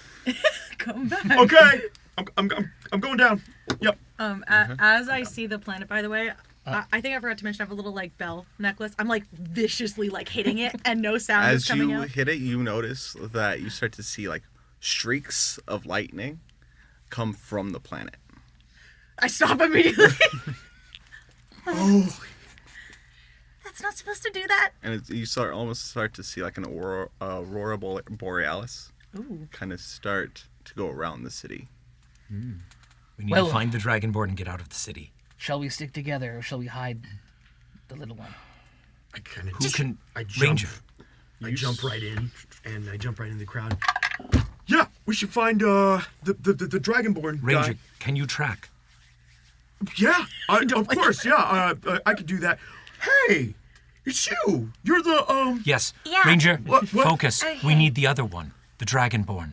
We must find him. Right. See if you can see any tracks, or we should start asking people if they've seen a dragonborn. It would be rare. How You tall are the guys- buildings around? How tall? Oh, are the buildings? they're I have an idea, large actually. buildings. If we get one of these wanted they're posters, maybe we can different use si- that different sizes. to pretend like we're looking for him for this. But That might you not guys help us hear, with those that don't want to have them found. You guys hear coming out of the tavern a very loud individual. It sounds like he just walked in and he's announcing himself. All you hear is, "Oh yes, it is Sir Thamor. And I am here to grace your presence." So he looks at everybody. And we all stop and just look. And you start to just he pulls out a large sack of platinum. Buy 3 rounds for everybody. Does anyone know Like, Sir Thamor? I've taken your cloak at this point. I feel like if that is okay, I am like hiding in I this will oversized. take my top cloak off and hand it to her. Okay. Yes, I am It's better hiding to cover. myself in this Okay. oversized. And I take cloak my hat off and I put it on her, and it just looks ridiculously big with this hat just kind of sitting on her. I'm not that little. So Leave me alone. we all notice the platinum. Yes, you guys like if you can see it from the door. Okay. He is showing off right now. Can I- I asked It them. is what- a 6 foot tall human. Okay. With black hair, almost like a goatee, like that old school The mutton cowboy chops? mutton chops. Right. Yeah. He is wearing fine clothing with 2 daggers and a sigil in the middle of his belt. What is the sigil? It is of it looks like a sun with a hand. The hand. Does anyone recognize it? I do. Who is that? No. Hold check. That was an eye, right? Mm-hmm. No, not the sun. No. I ask all the rest of the group in character. Strike. what's he giving away in there? What is that? Drinks, but I don't think we need that right now. However, if he's a fighter, No, the shiny stuff. it's money. He walks.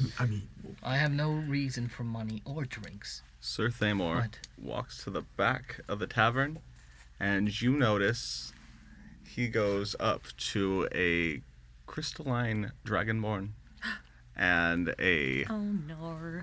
It looks like to be a half-elven male. And you notice he looks over behind him, smiles. I have a job for you. Oh. I turn him around, and by the time he's turned around, because a little bit of time has passed, not only does he have the glasses, but I've given him a little bit of a mustache. I've coloured in a bit of his teeth. I'm just having a whole time of it. Question about the table. Can I see any of this stuff? You don't have a mirror, so no. But his arm is crystal. Like, could he look into it? True. I mean, yeah. Roll an investigation check. Roll an investigation. Roll a d20. How opaque is your skin? Investigation's right. Okay. Just stares into his hand. What What did did I you do? While he's What doing is this, this? It's a minus one. Do we Jesus. see Sir Thamor? Oh, 6. Yes. Okay, So we did You notice. can tell like he Five. notices you as well. Because it's a -1, so 5. No. You do not Your notice skin is anything. super Sorry, dirty. you've noticed nothing. You haven't taken a shower in a week and a half. Get some rough diamond skin. So is that assumedly if he's squeaky clean, then like he can like be like a prism and blind people? Possibly, you don't know. Ooh. Possibly. I never thought of it like that. Fighter. But as I was saying, nobody will recognize you. Don't worry about a thing. I've got you covered. I found them. They're in the back there. Jeez. Trust me. Why should I trust you? And then I look at the dragonborn and I go, why does he have a mustache? Dragons don't grow mustaches. Do you not remember the sorcerer? What? And I see the sorcerer. I'm like, oh, do you remember how many things he just randomly changed? that guy was really The weird. hourglass of doom comes out. I start heading in the bar toward their Okay. table. Yeah. So as you guys Let us drink. start to go, drinks are given to all of you, and you see the Sir Thamor. He turns. I was wondering when you all would show up. It took you long enough. No, I'm sorry, what? In character, I'm just like, huh? You heard what I said. As far as the drinks goes, is that one per person or? You can have all three. Okay. I I'm literally, a I two-hand, so give two him at a mine. time I is give good. him mine. I'm just like, no, here you go. You Look like you me. notice he's like, you Hiko, correct? That is correct. How do we? You are Drax. Nelius. Chia. How did he know? I'm like, I still believe Gadu. That's a pretty common name. There's absolutely no Diego. way he saw through All that right, disguise. he knows magic. And Valir. Valir. Ah, yes. I've been expecting you. All. I sit down next to the Dragonborn. Have you seen the wanted posters? They're looking for you in the Satyr. Yeah, what's up with that? We should get you out of the city. Okay, I don't have a problem with that. Pulls out the wanted poster. Say that again. He pulls out the wanted posters. Speaking These. of. So, the ones that put these out, one of them comes from the realm of the elves. Gotta call pause right here. This camera just went out. Okay. Okay. Cool, I guess that's We're gonna take a quick pause. Yep. Quick Take a pause, Quick quick pause. Yeah, we might as well we just need cut. to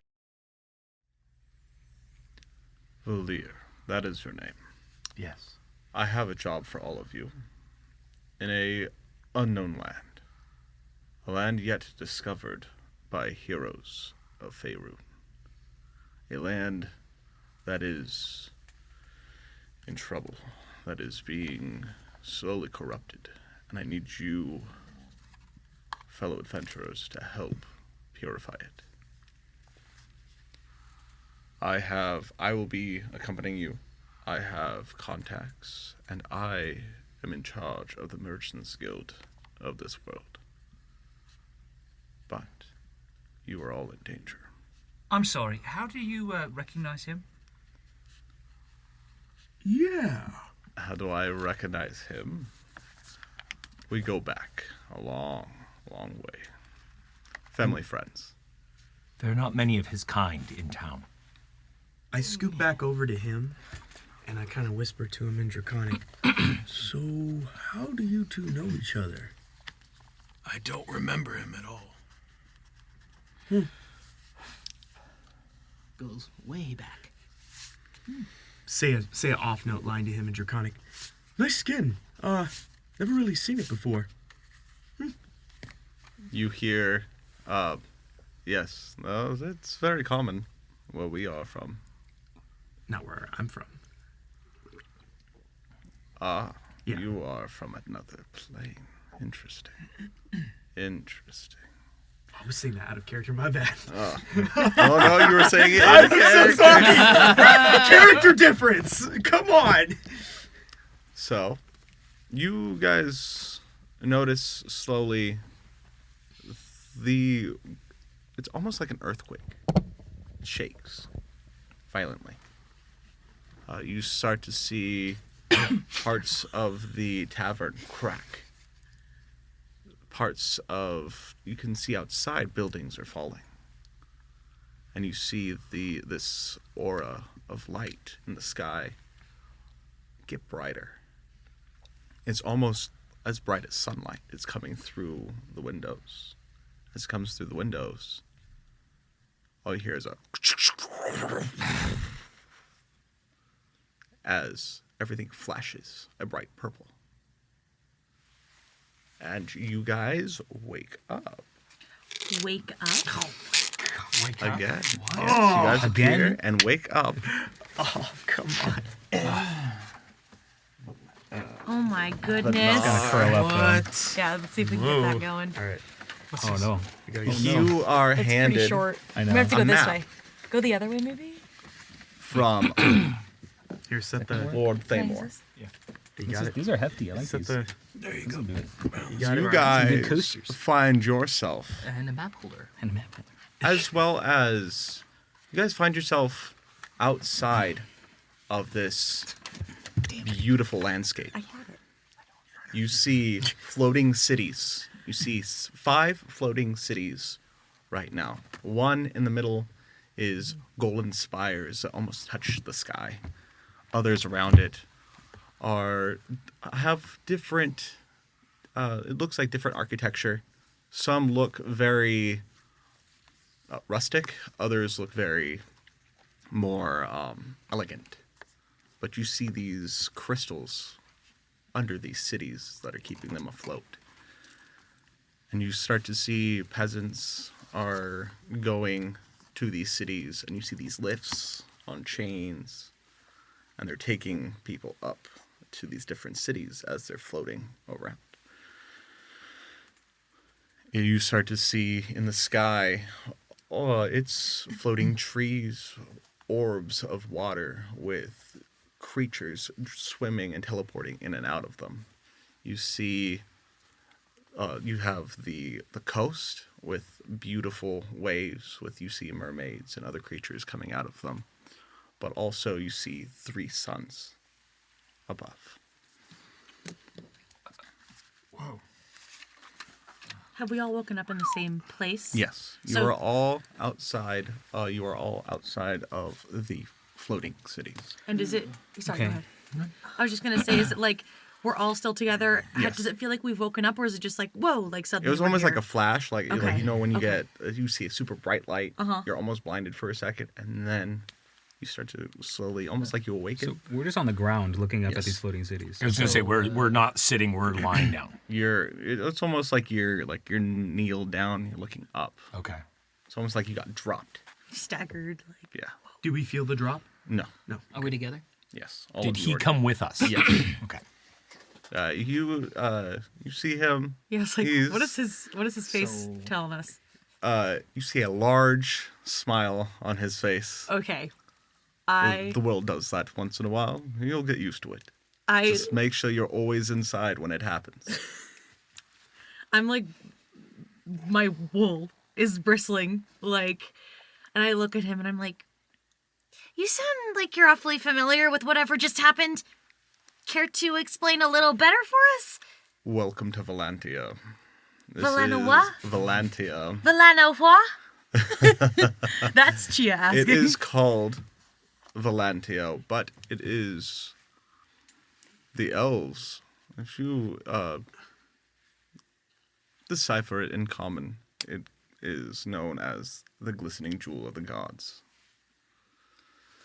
But It how has a did we- perfection problem. I'd like to use my. Can I use my mirror? Of course. I'd like to use my mirror. You with your mirror, you start to see the whole world kind of lights up with magic. The whole world. You don't get a hit on anything. Oh. It complete as you, and then you start to see. Well, what about our guide here? You see, like almost like those lightning bolts. They go into your mirror, and it cracks. As it cracks, it shatters and disintegrates. His mirror? Yeah. Well, there goes that. The Do whole we all thing. see it? Yes. It pops and it disintegrates. Was that special to you? It was a gift. Well, And then you watch our hear, gifts. and then he, Lord Thamor, puts his hand on your shoulder, almost like he's trying to give you a whisper. I have someone for you to meet, an old friend. And he, what choice do I have? you notice he kind of, everybody hold hands. Just All right. trust me. Hold hands. Let's hold hands. As you all hold hands, you can tell he mutters something under his breath, and you all teleport. And as you teleport, you are teleported into the capital of the human kingdoms. It is a golden city. It is known as, I will give you the name right now. I gotta look at my notes. This is still in Volantia? Yes. But this is one of the 5 Alanorn. cities. Yes. Alanorn is the capital of the kingdoms of men. This is a floating city? Yes. Okay. Oh, so we are on the floating city now. Yes. Are we able to see it floating? Like, could we go to an edge You and can see it see, floating? yes. Oh, okay. So You see it flying, and as you are on it, it starts to move, almost with the wind. You start to see it kind of it just starts to hover. Is there anything keeping people from falling off, or is it pretty open-ended? You see, it almost, you don't see anything, but you assume so. Can I go and reach out just past, just to Yeah. see if there's any sort of barrier or force field keeping people As from you go to touch, you are. Oh God. You start to see, it's almost like an orb appears in front of you. Okay. And it zaps you. It shoots you back. And you take Hey! I take damage? Are you kidding 2 me? points of force damage. And you're knocked back. Can I see it? And as I see it, Yeah. I kind of react and I pull out my bow and I have one of my shots ready and I'm just like holding it there. As you do that, you can. You start to see, almost like like these winged creatures with riders on them. Oh. Can I take my quarterstaff and like push his bow down slowly? And as you start to see multiple of them show up, Lord You know, I was Thamor looks and just smiles as he sits back. I'm still new to cities, but this is weird. Piece of advice. It's best not to aggravate the people of the city, the citizens. Put my bow away, it stops glowing. You might want to comb back down your fur. Wool. I wish I whatever. had my ears.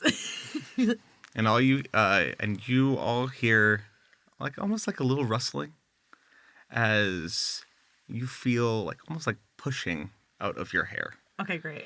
Great. And almost in just like an instant, poof of smoke appears in front of you as a halfling-sized mushroom appears. Oh boy. Hello, everybody! no.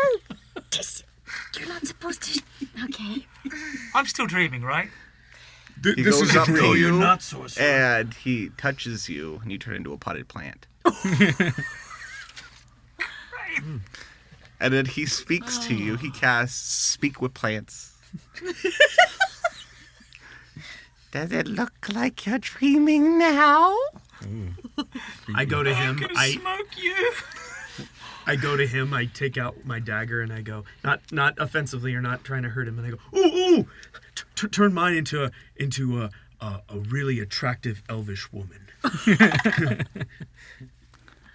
As he touches your dagger, to you it appears as the most amazing, gorgeous-looking elvish woman, but to everybody else, it is a hideous, grotesque hag. Why is he looking at her like that? Isn't she great? This is And really you see nice. in the background, Herbert is doing this and is controlling the illusion. Herbie, I'm a monk. Is anyone gonna say something? It's so real. Herbie, you're Let getting, him have his fun. Herbie, you're getting carried away. Can I try and stop him? You hear in your head, watch this. Oh, no. He claps right when he's close to kissing the elvish woman, and she turns into a man.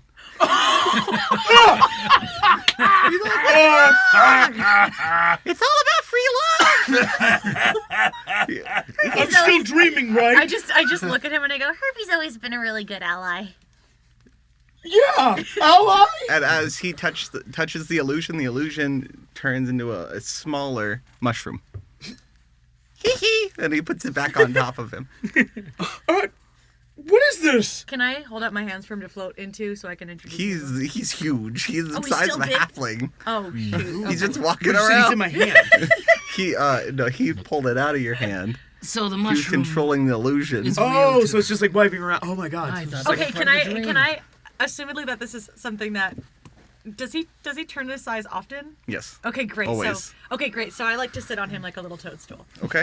So And that's- as you do that, he keeps walking. Yes, correct. He just keeps my walking God, with this you on is top normal. of him. This is Yes. normal. So I'm sitting and I'm like letting him walk around. I'm like, so you've all met Herbert. Ta-da! I say over my shoulder, what have we gotten ourselves into? And you hear in your head, I see him too. Good. Are we the only ones that can see him? I don't know. Herbie, who can you see? Oh, wait, no, I can't hear it. Can no, I? he's talking in Great, his mind. never mind. Oh. I know who, but I'm looking over at you talking. I'm like, is you okay? And then you hear in your mind, I don't know. Are you? Okay, that's not right. There's She's something in my odd about thoughts. this thing. and I just like pat Herbie on It's the a talking little- mushroom. And There's he thought, definitely like, something odd about it. Yes. I'm still dreaming. We're still dreaming, right? We're still dreaming? I don't think we're dreaming anymore. This was We're from not the in dream. Kansas Was it not? anymore. Yes, Good we found idea. this Gets is weird. The little thing, is that a family pet of yours or animal? Herbie and I just kind of met not too long ago, actually. at a cabin. A small house. Well, I have a memory of that, but that seems not right. It's a memory we all will have. Different pieces seem to be coming back to each of us. When I think of that time, it feels like I can't quite reach him, but I met him for the first time outside of this dream a week ago actually, when I first got here. Did he instigate the dream? Did you? No. Can we trust that thing? Oh yeah, Herbie's great. Oh, yeah, he's wonderful. Oh. You're still a mushroom. Says You're the still a potted plant. plant. That's in my We just hear. Was that All thing you trying hear- to talk? All you hear It's photosynthesis. It's a wonderful thing. You know, he's actually pretty cool. He goes up, like almost like whacks the pot, and you revert. He does that sometimes. Yes. That little mushroom makes me laugh. I flick some of the dirt in your face. You better watch it, dirtbag. Dirtbag. I turn to the Lord. Do you want to start explaining now, or should we go somewhere comfortable? We can actually go to my business. I am in charge of the Merchants Guild, as well as I am one of the inquisitors for the Inquisition of the Sun Lord. Do we know how Baldur's Gate will fare? Well, it's now in the world. Wait. You said the Sun Lord. Yes. Pelor. Is that the same sigil that we saw earlier? On his belt. Did he have the same one as the other people? No. Okay. Because that one was the sun with the hand, right? Yeah, the one that he's wearing is the sun with the hand. I thought other people had it too. It was just him? No, Okay. it's just him. Okay.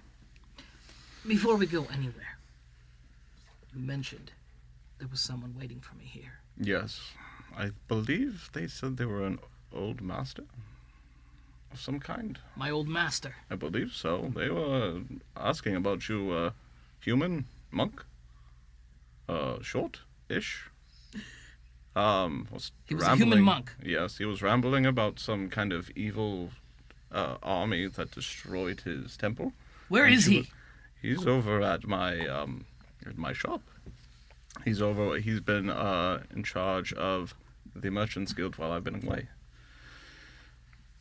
So Really? I've been away for about a week and a half trying to find all of you. I woke up a week and a half ago. Oh, wait, didn't you come out of the Feywild? Mm-hmm. Your parents warned me about you. Warned you? Yes, how much trouble you are. And you always Oh. need to be catered to. I just kind of smiled to myself a little bit because I miss them a lot. Wait. Also, this is from them, and he hands you it almost looks like a small necklace with almost like a looks like a crystal, like a rounded crystal. They said, whenever you miss them, rub this, and you'll always be able to see them. I grab it. I'm like, how did you get this? They gave it to me before they left somewhere. I don't know where they went. You saw them? Of course. What do you mean, of course? I'm looking for them. Oh, you've been asleep. That's what Where- happens where- when you sleep your day away. Where are they now? I haven't heard from them since the beginning of the week. So they may come up, or they may ask for me to come find you and bring you to them. I don't know. Can I just yet. vigorously start rubbing this thing? As you rub it, you start to see almost like a projection. It's an illusion of you, your parents, and your best friend. No. Like Tolo? Yes. Okay. And your parents are the only ones moving, and they look at you, and wherever you are, we always will miss you, and we always will love you. We are here for you, no matter what. Little tears in my eyes. And they tell you, trust him, we trust him, and he will always bring you to us when you are ready. All right. Well, it's a necklace, you said? Yes. Okay, I put it on. And I say, what are we waiting for? Let's Okay. go. Let's go, everybody. I can't help all of you, but I know your family pretty well, sir. Your family, there's only one member that I'm aware that's still alive, which is I don't know if what you would call him, but your brother, maybe. I don't know what you would call him. How do you know my family? I am in charge of the Merchants Guild. I am in charge of the Merchants Guild through the whole planet. So I know everybody. Planet? Yes. That's a wide reach. We just don't go to the east. Why not? The What is in the darkness, east? the evil, the Cassis, the Dreadlands are filled with dark things, dark creatures. And us being the Inquisition of Pelor, we are meant to root out and fight those things. You say that.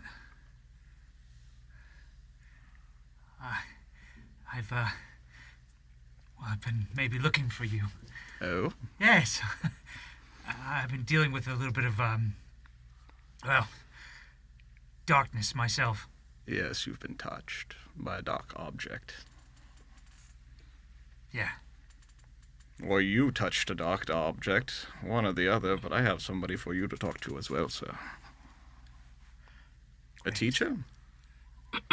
Of sorts, I guess. Really? Yes, he said if I found Aeneas to have him come talk to him immediately. So... That's me. Yes. I'd hope it was you. If not, then I'd have to throw you off the city. Well, I guess that's a good thing, because that's me. Good. Right. Yes, sir.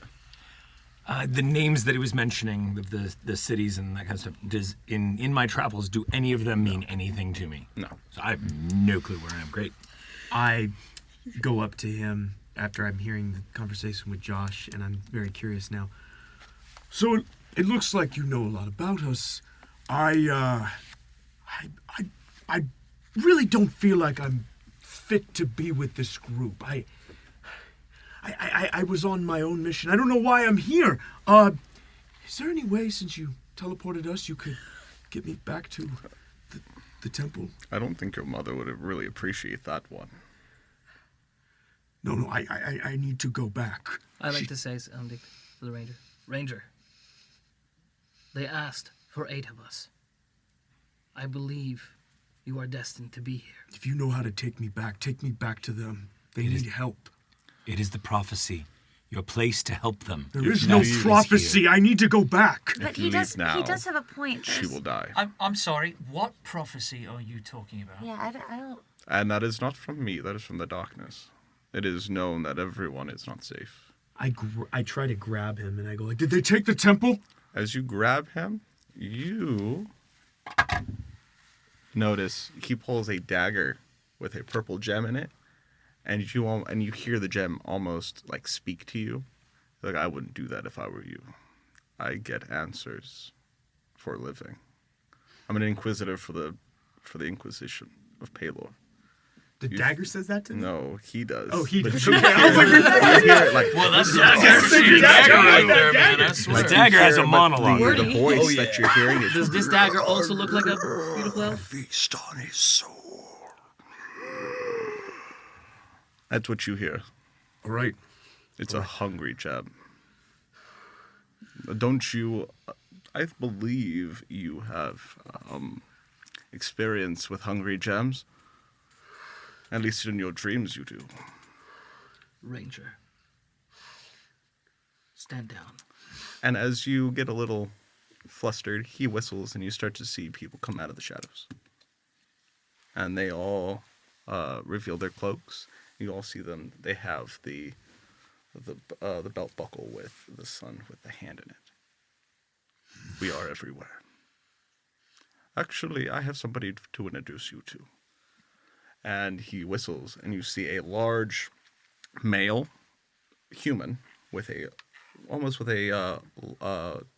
large brim, almost like a pilgrim hat, kind of, but all leather. He has leather armor with sigils and muskets and pistols, with a whole bunch of torches, swords, and an eye patch with the tips of his mustache are on fire.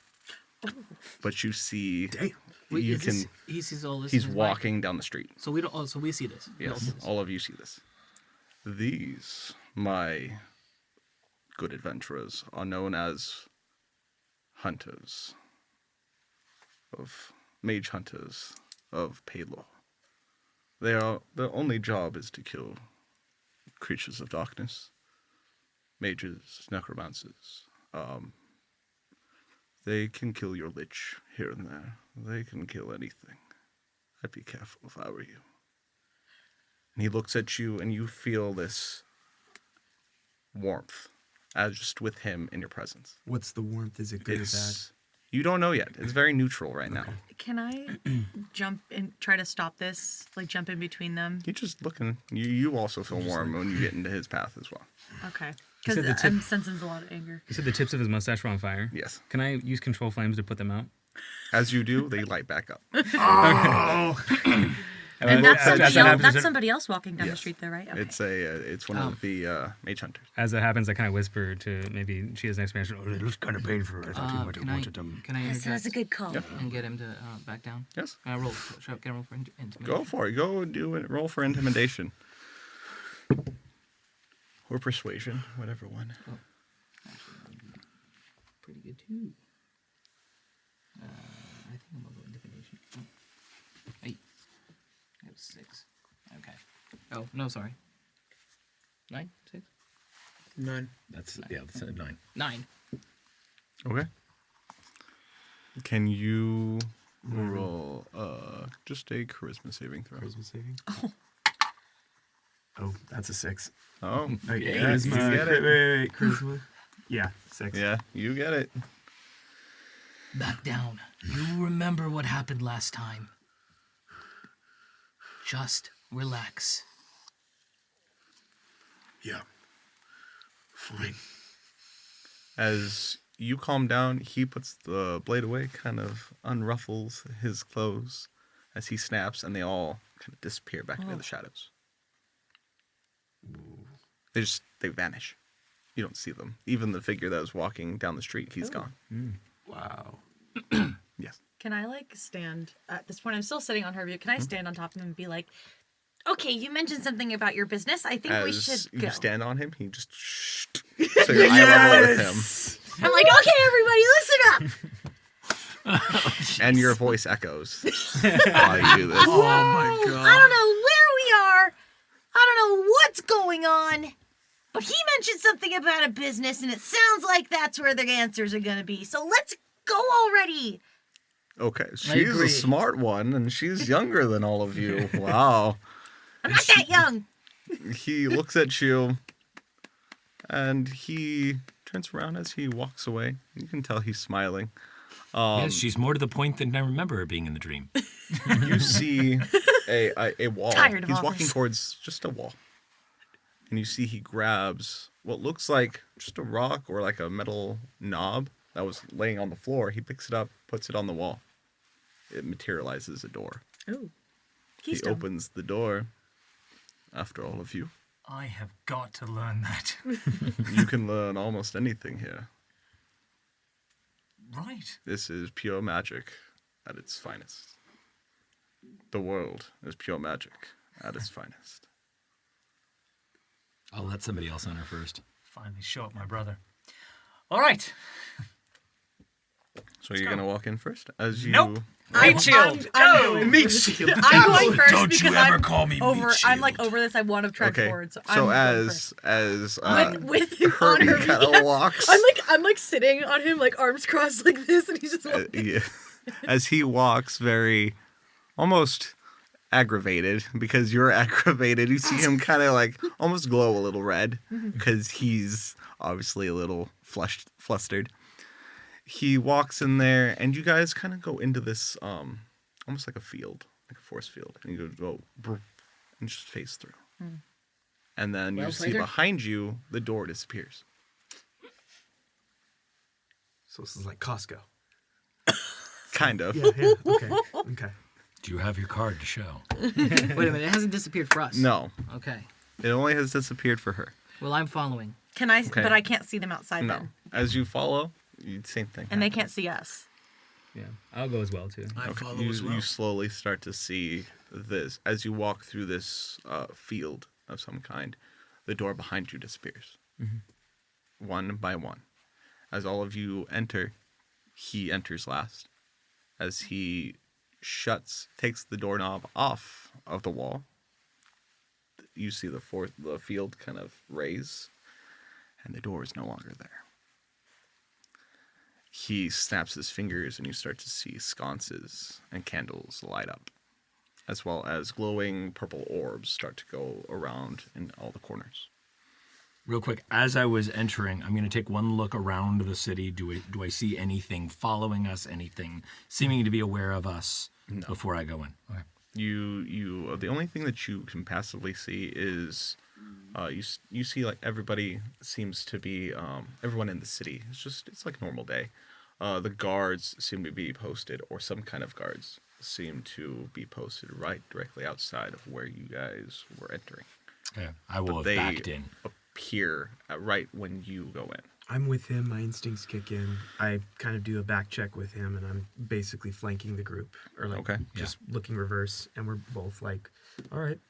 See As what you happens. guys go in, you specifically see this large humanoid in golden armor walk over, and you see he's talking to the guards that have been posted outside of this area, and they seem to call him Captain. I notice this. I see this. You see this I before hear you go Captain, in. everything. I nudge over to him as we're walking backwards, and I go, "Look, that might be their leader." Good to note. Yeah. Watch yourself. For that.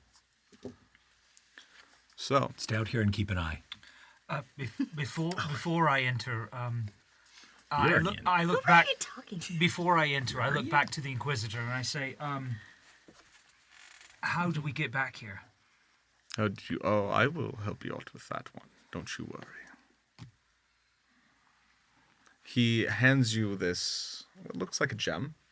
If you ever need help, rub it, and I will either be able to send somebody to help you, or you will be teleported here. But it is only for limited time use. You can only use it 3 times. He really likes gems that you can rub. Some of that. Yes. and you see he hits this something. He hits something on the floor with his heel, and the floor moves as there's stairs that descend down. Are we all in at this point? Yes. Yeah. Also remember that there's a gem in his dagger. Yes. So this guy's gem-based. He likes his gemstones. You see in this room is gold and gems, and you see this room is filled to the brim with any kind of precious metal that you could possibly imagine.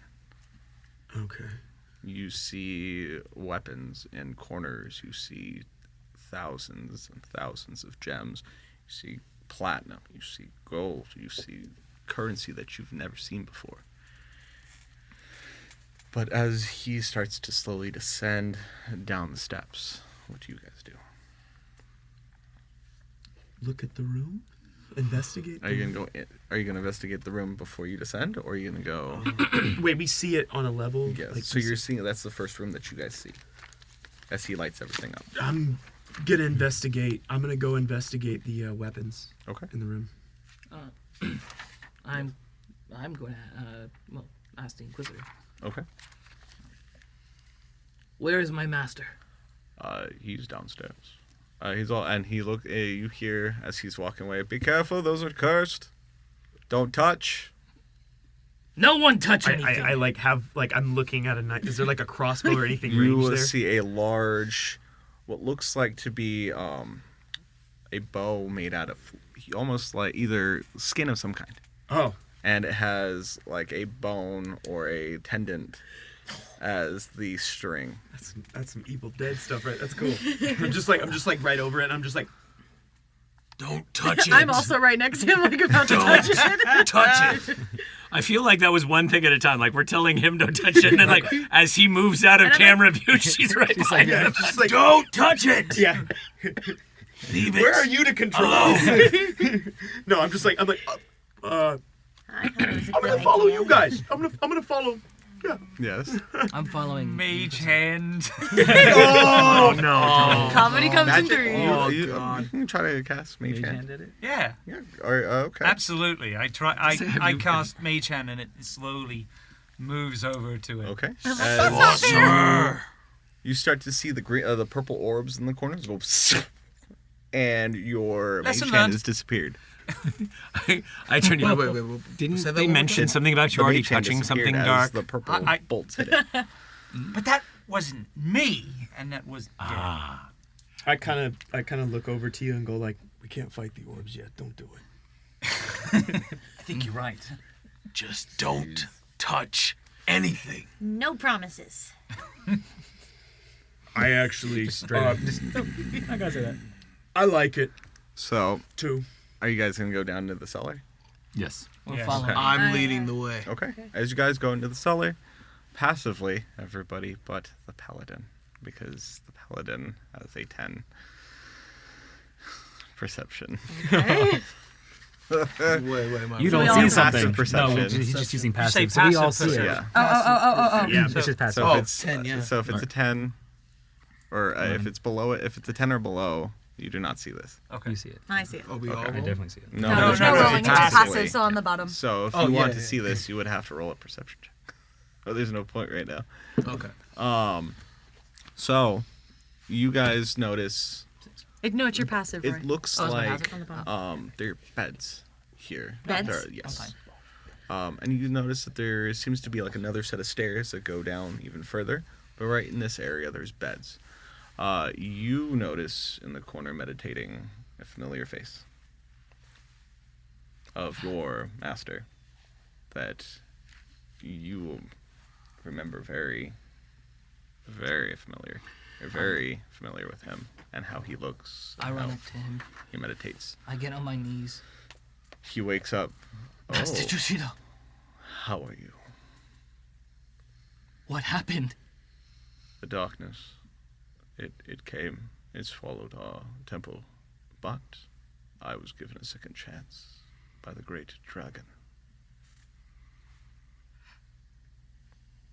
What has happened to everyone? We are the last of our kind. But you said if I leave, the monastery would stand. I said, if you left, you would be the one to teach the next generation, is what I said. I did not say it was going to save the monastery. It was doomed from the beginning. Yes, Master.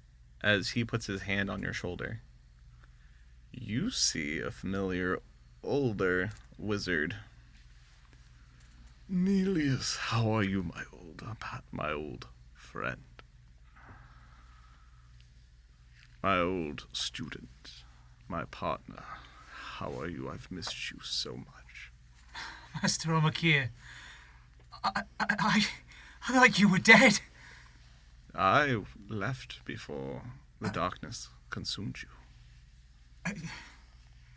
Oh, thank God you survived. Yeah. I needed to be here to help you, Nelius. You need my help just as much as we all need all of your help. I made it to Baldur's Gate. And I am proud of you. What do I do from here? Now that we're all together, it'll be easier to fight this darkness. Okay. I guess I go with him. Yes, they are who I wanted you to find. I gave you the warning, and you found it. You are one of my brightest pupils. I am so proud of you. You have come far from where I originally found you. Your father would be proud of you. I am proud of you. And your stepfather should be proud of you. Thank you. You're welcome. And he looks at all of you. This is what I foresaw. This is the heroes that are meant to save this world and the planes and existence itself. I am confident in this. Hold it. I count 7. You are missing one. Master Yoshida. He's outside. Is he outside? No, you... Wow! He looks. Oh, okay. No, Post-credit scene. Excuse me. Continued. As far as I know, there was supposed to be 2 females, not only one. Yes. Sorry. And who is the little creature are you sitting on him? Oh yeah. This is This is Herbie. And all you see is little arms just... Yeah, say hi. He's a pal. A buddy. I see that. Wait. There's more to him that meets the eye, I can tell. I knew you were special, Herbie. And his little antenna kind of just like twinkle. I look at... So he said that he foresaw this. Yes. So I look at him and I go, well, maybe you could help us understand something else. And I look at Drax and I say, what's up with us being wanted? So, your brother has put 2,000 platinum on your head for anyone that can find you and bring you back to him alive. Brother? Yes. Yes, you'll slowly remember who that is. As for you, this unsealed court has asked for you to be brought back, dead or alive. But I didn't... Back to them, back to the Feywild. I didn't do anything. It is not what you did. It is who you're destined to be. That sounds suspicious. I interrupt immediately and I'm like, okay, hold on. As you start talking, you hear a familiar footstep come up behind you. Oh, that's creepy. As I was about to lay down the biggest intro ever. You see, as you feel a familiar human form touch your shoulder. Digo, I'm so proud of you. You listened. For once, you listened. I am so proud of you. The clan is in need of you to help these heroes. And you turn around and it is your mother. Oh, shit. Oh, where's my mom? She puts her hand on your shoulder.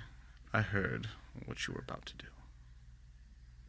If you go back now, the world is going to be thrown into chaos and evil and darkness. And the dragons will destroy everything that we hold dear. No.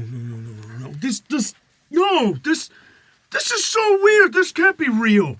I mean, look at this. You all found your masters? I mean, what are we?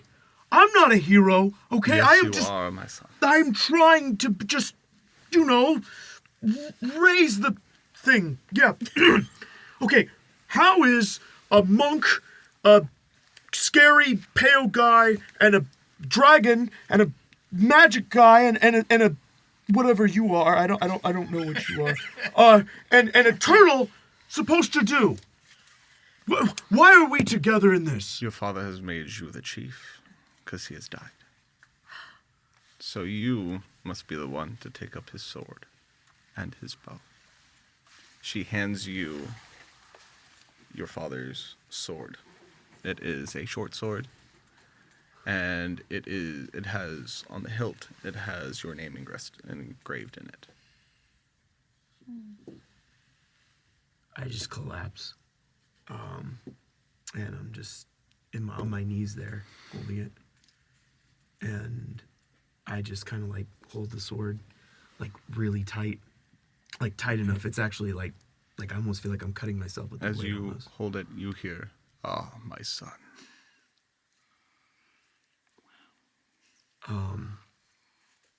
I just sit there kneeling. I'm like... You Why almost did- feel like someone's holding you when you hold the sword on your chest. Why did you have to go? I had to make sure I protected you and your mother. But now I can fight with you whenever you need me.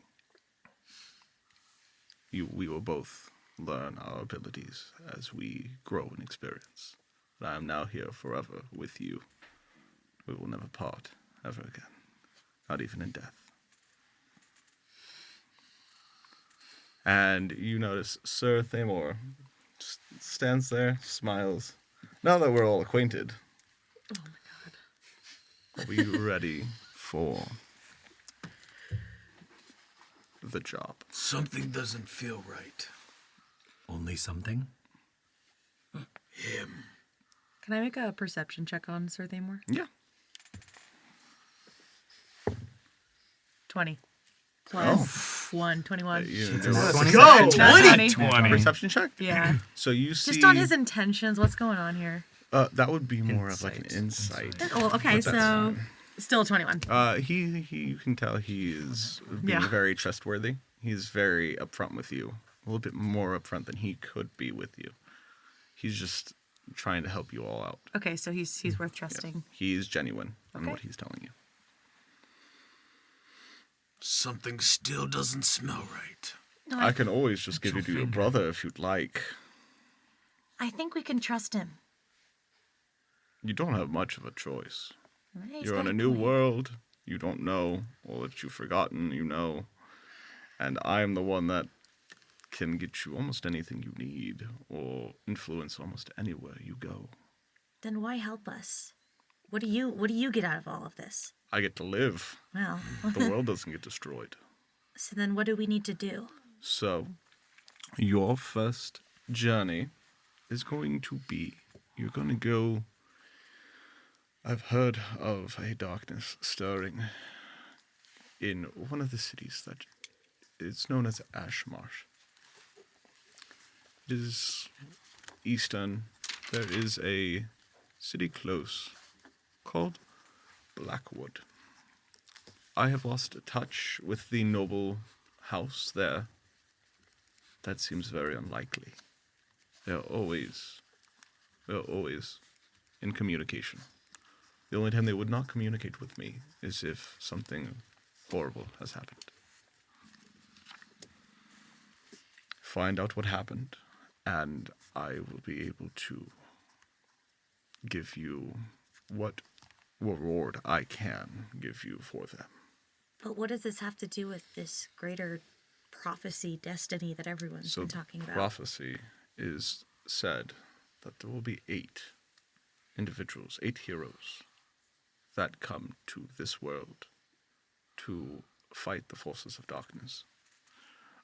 Valantia is in a unstable relationship with the universe and the multiverse. It is, the gods are very much here with us, and in more of a physical sense. They love this world. It has been made in their image, but we have all of them here. So good aligned gods, neutral aligned gods, and the evil gods. You're not suggesting we go against the gods? That is exactly what I am intending. It is not the first time that our kind have gone up against gods. I murmur under my breath in Draconic, Tiamat. He's here. You know that name. Interesting that you know that name. I'd be careful saying that name. She is known to appear when you call her. I'd be very careful, young one. Is Lord Thamor speaking Yes. in Common or in Draconic? Common. Common, okay. So you're speaking in You Draconic, just but we understood me, understand. though. Yeah. Okay. I What name? Never mind. don't go for it. No. That's literally what I say. What name? Oh, never mind, because Yeah. in speaking the name could summon. You just put that understand. together. I followed the logic. Speaking a different language. I'm not here. Okay. I kind of am holding very tenderly the bell around my neck. And I say, so if we do this, we'll get to see our families again? Or... Yes. So each of you should have been faced with your own darkness, at least before you've shown up here. Why did you become adventurers? You all left somewhere for some reason. Yes. Well, In fact, Yes. I reach for the dagger. What do you know about this? that I'm unfamiliar with, but I can probably go get it inspected. I thought you said I can probably Google it. The gods have There is no Google in my world. The god Well, Google? this is a unique Create Google. this spell, The god Google. Google? Google. Google. Google. Google. That's the name of the god. A bunch of eyes that just move around. I think it's a distraction spell. That'd definitely be a distraction spell. So he grabs it from you. I will send it to somebody that I trust deeply, and it will get back to you. But they will be able to tell me that everything that it does. Is my if it master does there? do anything. Yes. Master Joshido, Yes. can I trust him? I am here, aren't I? Yes, Master. If I didn't trust him, would I be there? Would I be here or anywhere with this man? I just don't understand why you're not with me. I am now. Why are you not with us? I can be if you need help. Not fair. You get your master, I don't get my wolf. I'll let go of the dagger. He, Lord Thamor grabs it, puts it in a special box, and you see this little gnome with big old giant glasses and a almost like a little bowler hat. He comes up, he waddles up, and all you hear is, Oh, hello, sir. How can I help you? and he puts his hands up. Can you go take this to him and see what it does? Okay. And he grabs it and waddles away. And you see him grab a portable hole, and he throws it on the wall. And he goes inside of the portable hole and grabs it with him. Oh man, I wanted to jump in. I love him. I want him. So, now that that's being taken care of, are you ready to go to your first quest? I'm sorry to speak up at this point, but you have given many a reason to trust you. Yes. But you have not given me one. Or me. Aren't you looking for your parents? Yes. What do you know? Well, your parents, I heard last time I heard about your parents. They should be in Brightwood. Over there. It is one of the... Just to check, we're going to Blackwood, though, right? Yes. Okay, so Brightwood's a different one. Yes. As for you, Mr. Fang, your kingdom doesn't look the same as it used to. It's very, it's the only city in the West that is dominated particularly by undead. So, I never knew I had a kingdom. I you're- don't remember this. You will find out sooner rather than later, I guess. I am not one to teach you about who you are. You must learn who you are through your own journeys in your home. This is your home. You hear the song of the gods. And as you the quiet, you hear almost like a siren song in the stillness of the air. But it sounds like it's coming from the earth. It's coming from the planet itself. Do your plans for us take us through Brightwood? I can help you, surely. It is up to you. All you can travel the world to your heart's content. Do not have to follow the quest. You can find I your own imagine there's a quests. time on the quest. It is. I just need you to do it before the month's out. Can I get up from hugging the sword? Out of character question. What does the sword do? Do I have to You figure don't that out know later? I don't know yet. Okay, great. My mother's there, right? Yes. She's there physically. She's Yes. right there. Okay. And my father is In like, the sword. In the He sword. is the sword. Okay. Yes, and you he have just, a I hear him sentient only sword. mentally. Yes, you have his, Okay. No, everyone else can hear him too. Wow. He's a Okay. sentient sword. Everyone He's got can a little hear like him. mouth. It does make it. No, that makes it a lot less creepy that you weren't just randomly talking to a sword. Right. So like, how does Okay. he talk? Is it just like, do they notice a mouth, or is anything like? No, it just just glows. It just glows. We did almost see you make out with a dagger recently, so this just That is is kind of true. tracking That is your very apparent true. love of bladed weapons. He loves sharp things. I go to my mom. I want to say something real quick. I just want to finish up my last question. I go to my mother. I go, Mom, how? But what about the? And I take my satchel and I'm just like, this. I'm not ready. This isn't right. I'm not ready for this. I can't be a hero yet. Well, he's not ready. Yes, you are. Trust me, you are. And she puts her hand on you. And as she puts her hand on you, she smiles. I have to be going now. And you start to see she snaps. And as she snaps, you see a large, almost like a spectral dragon come up from under her. And as it comes up from under her, they both disappear. The sword disappears. No, you still have the sword. Okay. Your mother disappeared. Oh. And the dragon is the both. Oh, both. Okay. Just goes away. Yeah, it just went with her. Yeah. It's yeah. Excuse me, Mr. They man person. Yes. You were close. Right, that's what I said. Right. Yes. Do you know anything about my past? Since you know me, is there any information that you can give me as well? Your past? As far as I know, Archdruid Morgrim is in charge of your circle. So you need to go into the forest. It doesn't matter which one. You can go, my best advice is go to Theodora. That is the largest elven city in this world. But be careful, because the races of men, dwarves, and elves are at war, along with their prospective alliances. And if I go to that forest, I will somehow find a way to... You will find them, because they will find you first. Yes. Guaranteed. Okay. It is not how to find them, it is when are they going to find you. Makes perfect sense. Thamor, Yes. you seem to know a lot about this world, I live here. Of course. I have to. and I thank you for your help.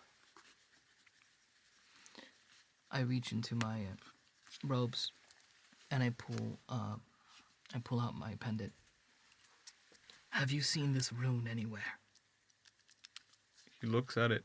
No, I have not. Thank you. I put it back. So, it is up to you where you all would like to go first. You don't have to go where I've sent you. You can go explore the world, explore the towns, the cities, get to know the population, get to know the do's and don'ts of the land. It is up to you. Or you can get straight into the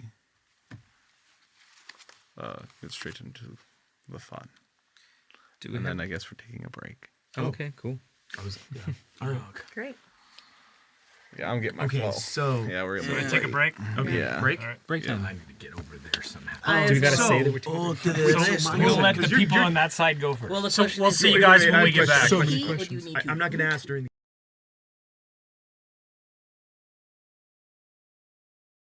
North of Faerun, past the frozen sea, deep within the mountains of the high ice, lies a legendary city called Bahamut.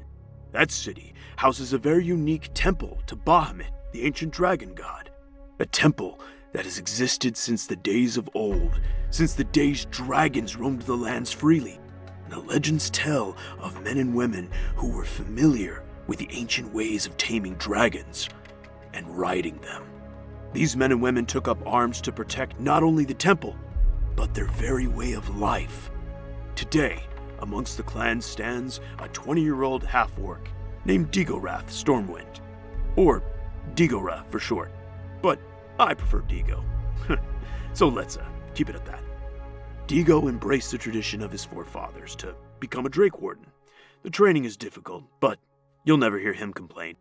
Probably because he was too busy out joyriding on dragons. Digo is very close with his parents, especially his mother. He's a rare breed, as his mother was taken into the temple as a rescue, since she was the sole survivor of her Orcs clan extermination. There, she met Jericho, and they had Digo. His mother taught him to hunt with a bow and the traditions of her clan. His father ensured he was trained in acrobatics and culture. He was then set upon the path of joining the temple's ranger unit. That all started at the ripe old age of 5 with the rest of the younglings His teacher, Hilmar, a blue dragonborn, then took over as educator, teaching Dago all the essentials such as draconic knowledge, dragon riding, crafting, and survival skills. Unfortunately, Dago never liked studying too much and instead took up archery trick shots and combined them with the acrobatics he learned. He spent most of his time perfecting his shooting and riding dragons for entertainment, rather than learning any draconic knowledge.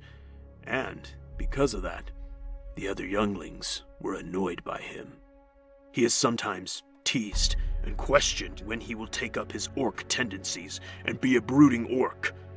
But Dago tries to hide that half-orc side of him. No, but not all the time. What's wrong with the way I look? They're just fangs. You want to see a vicious orc? I'll show you my rage. No. Anyway, not everything is as simple and/or easy as it sounds. During the close of his final ritual to begin his path to becoming a Drake Warden, Dago was told of a prophecy that he was destined to fulfill. He had already heard whispers of it throughout his life, and he hadn't given it much thought. He just longed to get out and see the world, to not be shackled to the old ways that felt like a burden. Little did he know, his wishes were about to come true. And before he could muster up another word, a portal appeared behind him, and with tears in her eyes, Dago's mother shoved him in. An unintentional rebel from birth, 𝐒𝐲𝐬𝐲𝐬𝐿 has never been one to chase that which is predestined. Coming from a large family of proud satyr druids, Qiya was heavily encouraged, rather forced, to embrace tradition and the druidic magic in her blood.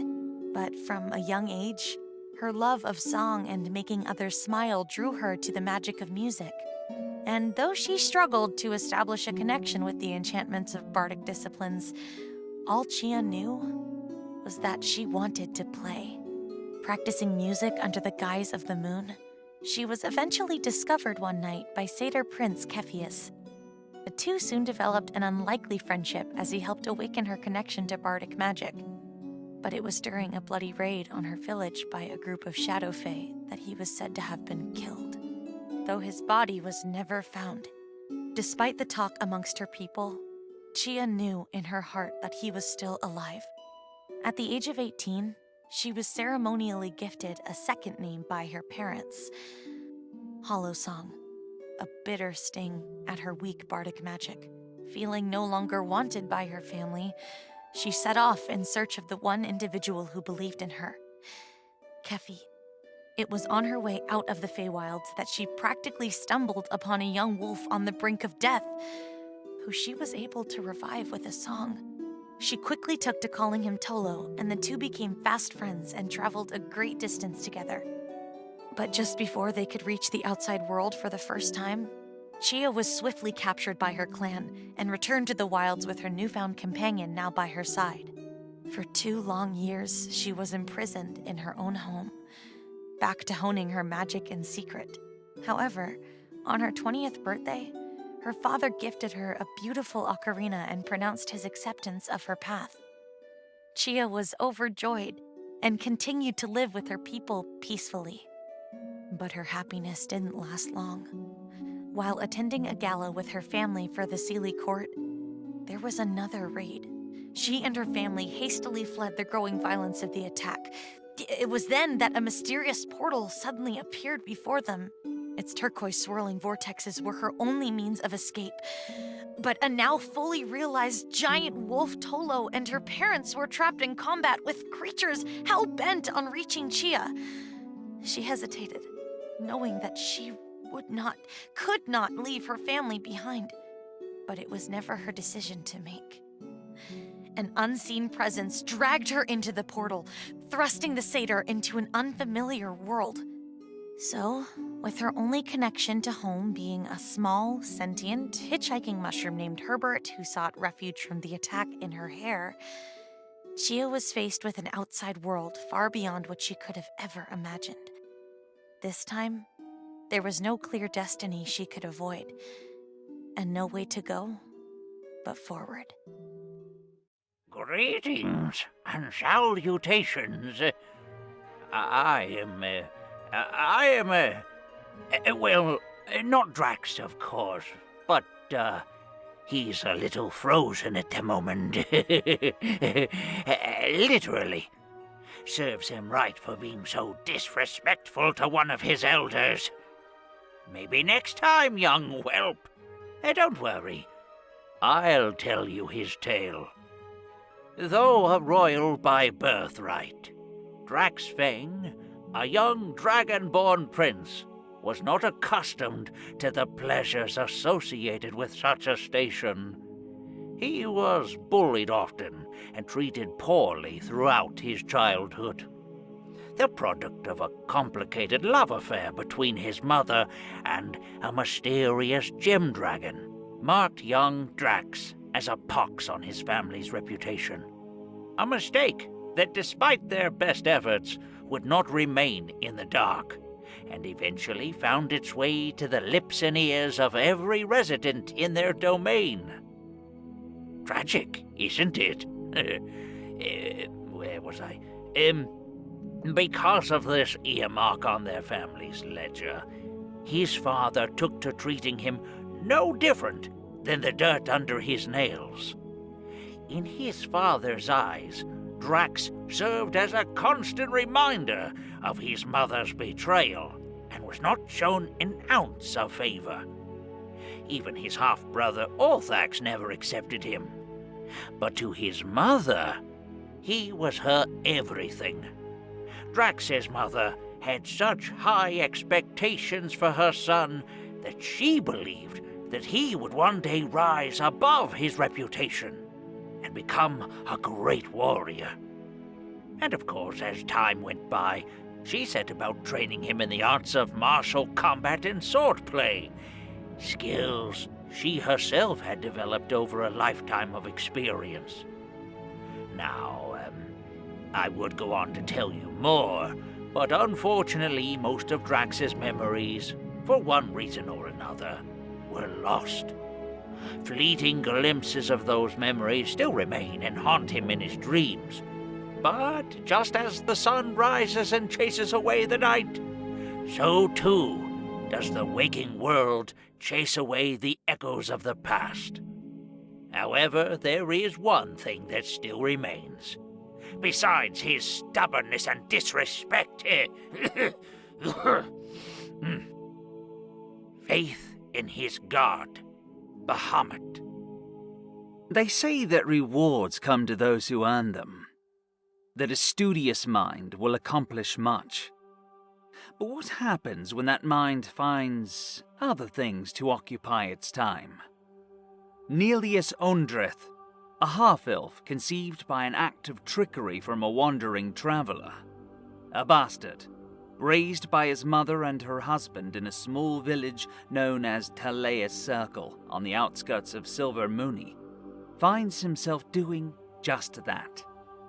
Though his mother loved him dearly, Nelius never earned the approval of his stepfather, the only father he knew. Perhaps he wasn't smart enough, wasn't strong enough, wasn't his older brother, a celebrated acolyte and guardian of the Circle of Dreams.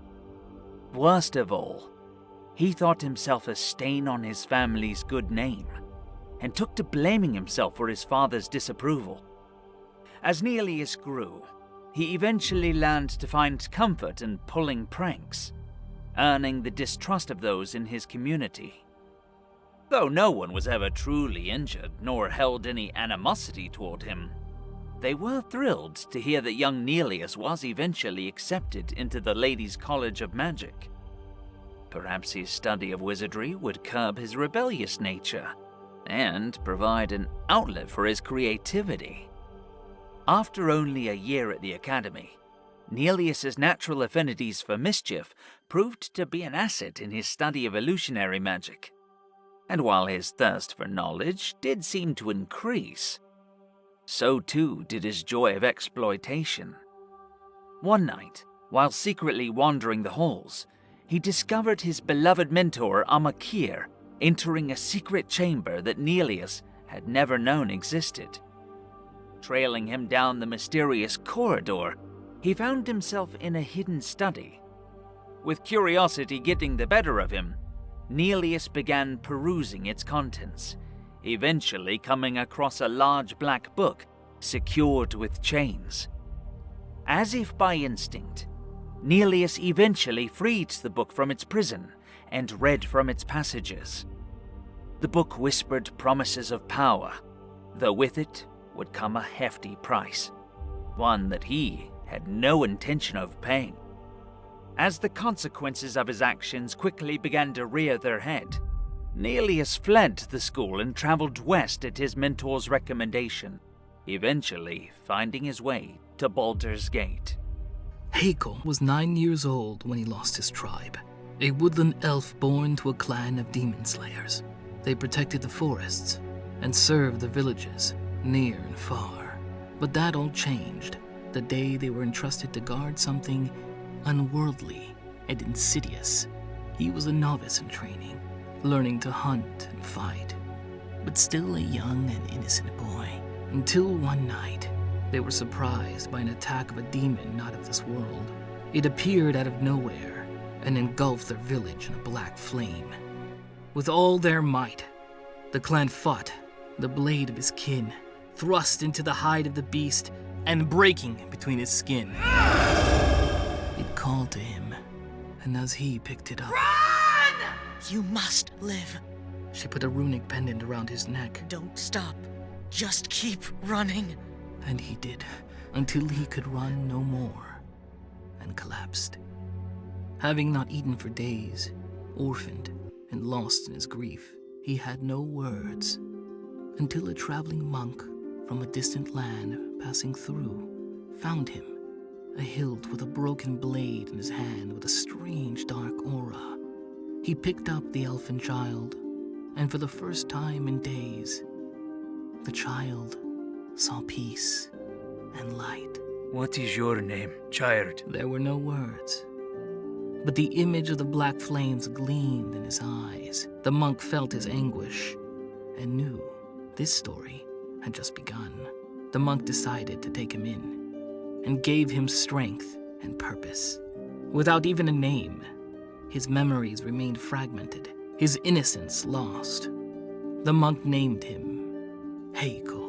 40 years of training, living amongst the walls of the monastery. Chores, meditation, training, sharpening his martial arts and his inner ki, living at service to the monastery. Until one day, the same monk that picked him up 40 years ago, now the master, asked him to dust out the temple's storage, and there it was, calling to him as it did that night. This hilt with a sinister glow. He slowly reached out and touched it, and like a rush of water, he saw fragments of his family, his childhood, his tribe, his first hunt. A vault. What was once a forest of dreams was real. He saw a battle, the blade breaking in front of him, and his mother. Run! And black flames, consuming all. That hilt I found clenched in your hands that day on the street. It yearns for its other half. You are one of the fastest and the strongest among us. It is time to unshackle that strength. Your path to enlightenment takes you elsewhere, my child. Go, my son. Yes, master. The name is 𝐾𝐲𝐸. I do apologize for the length of the name. I know it is quite long for a turtle's name, and I do hate to waste anyone's time with unnecessary chatter. There's nothing more unpleasant than sitting and listening to someone just ramble on. Yes, right. What was I talking about again? Oh, yes, me. My story begins long ago, on the shores of the wild coast. I was a small baby turtle, even for turtle stature. But my huge love for nature came from my mother. Ah, yes. She would make the best all-mirage stew. Pardon in old Total and his recaps. I won't bore you with my whole childhood. We'll skip ahead much further into my life, to the ripe old age of 1 year old. My mother taught me the way of the nomadic druid, and I left to teach these nomadic ways to others. I traveled far across Faerun, and landed in the misty forest just north of Baldur's Gate. It was a quiet, foggy night, and after I sat down, lit a fire, and brewed myself a bedtime mug, or 7, of ale, I found myself awakening at the edge of the woods. Flames all around me. This part gets very dark and dreary. Why don't we jump ahead again? I spent the rest of my life in the Feywild. A lonely turtle drinking in the wilderness leads to many interesting conversations with the animals. They turn to me for guidance, but nearing the end of my life, my days as a druid were to be left behind. That was until I met a certain peculiar creature. We became great friends, and after I saved his life, he wished to learn my teaching and healing. And after many mugs of Gadu's finest ales, I gave in, teaching the ways of the nomadic druid one last time. It was several months later when I was to meet with my friend for our daily walk. I found myself lost. These woods I knew so well had somehow shifted, and instead I found myself back at Baldur's Gate. All those years spent in the Feywild, nearly my entire life, much too long for a turtle, and yet it had only been a day in Faerun. What does it all mean? Did it even happen? Or was it all just a dream? No, I think I need another drink. Who else wants to join me? People tend to be drawn to each other, forming adventuring parties, tribes, villages, and kingdoms by banding together. 𝐾𝐲𝐬𝐹 seems to be learning about this more and more, as he has only ventured out among people within the last year. Just over 100 years old is young for a 𝐻�10 elf, barely an adult. 11, right? But Valir has been alone in the woods for more than half a century. True, not entirely, but that is not the point. The memories began to blur after the first decade. He remembers living in the Shadowlands with his parents when very young. He has flashes of them helping him escape under purple bursts of light. But he was so young. He can't remember if they made it out. But he hopes, which is unique for 𝐻�10. He has stayed hidden in these woods, as they told him to, with only himself for conversation. Yes, there have been fun moments. Living off the land while taking supplies, first from bodies he came across, victims of either the woods or bandits, then eventually from the thieves themselves and poachers that tried to hide or hunt in his section of the wood. His mismatched armor and clothes were a story of the violent types he took them from. No, he knows hunting is a part of life. But there is a fairness and respect to be had in the hunt. To prey on the weak is a coward's way.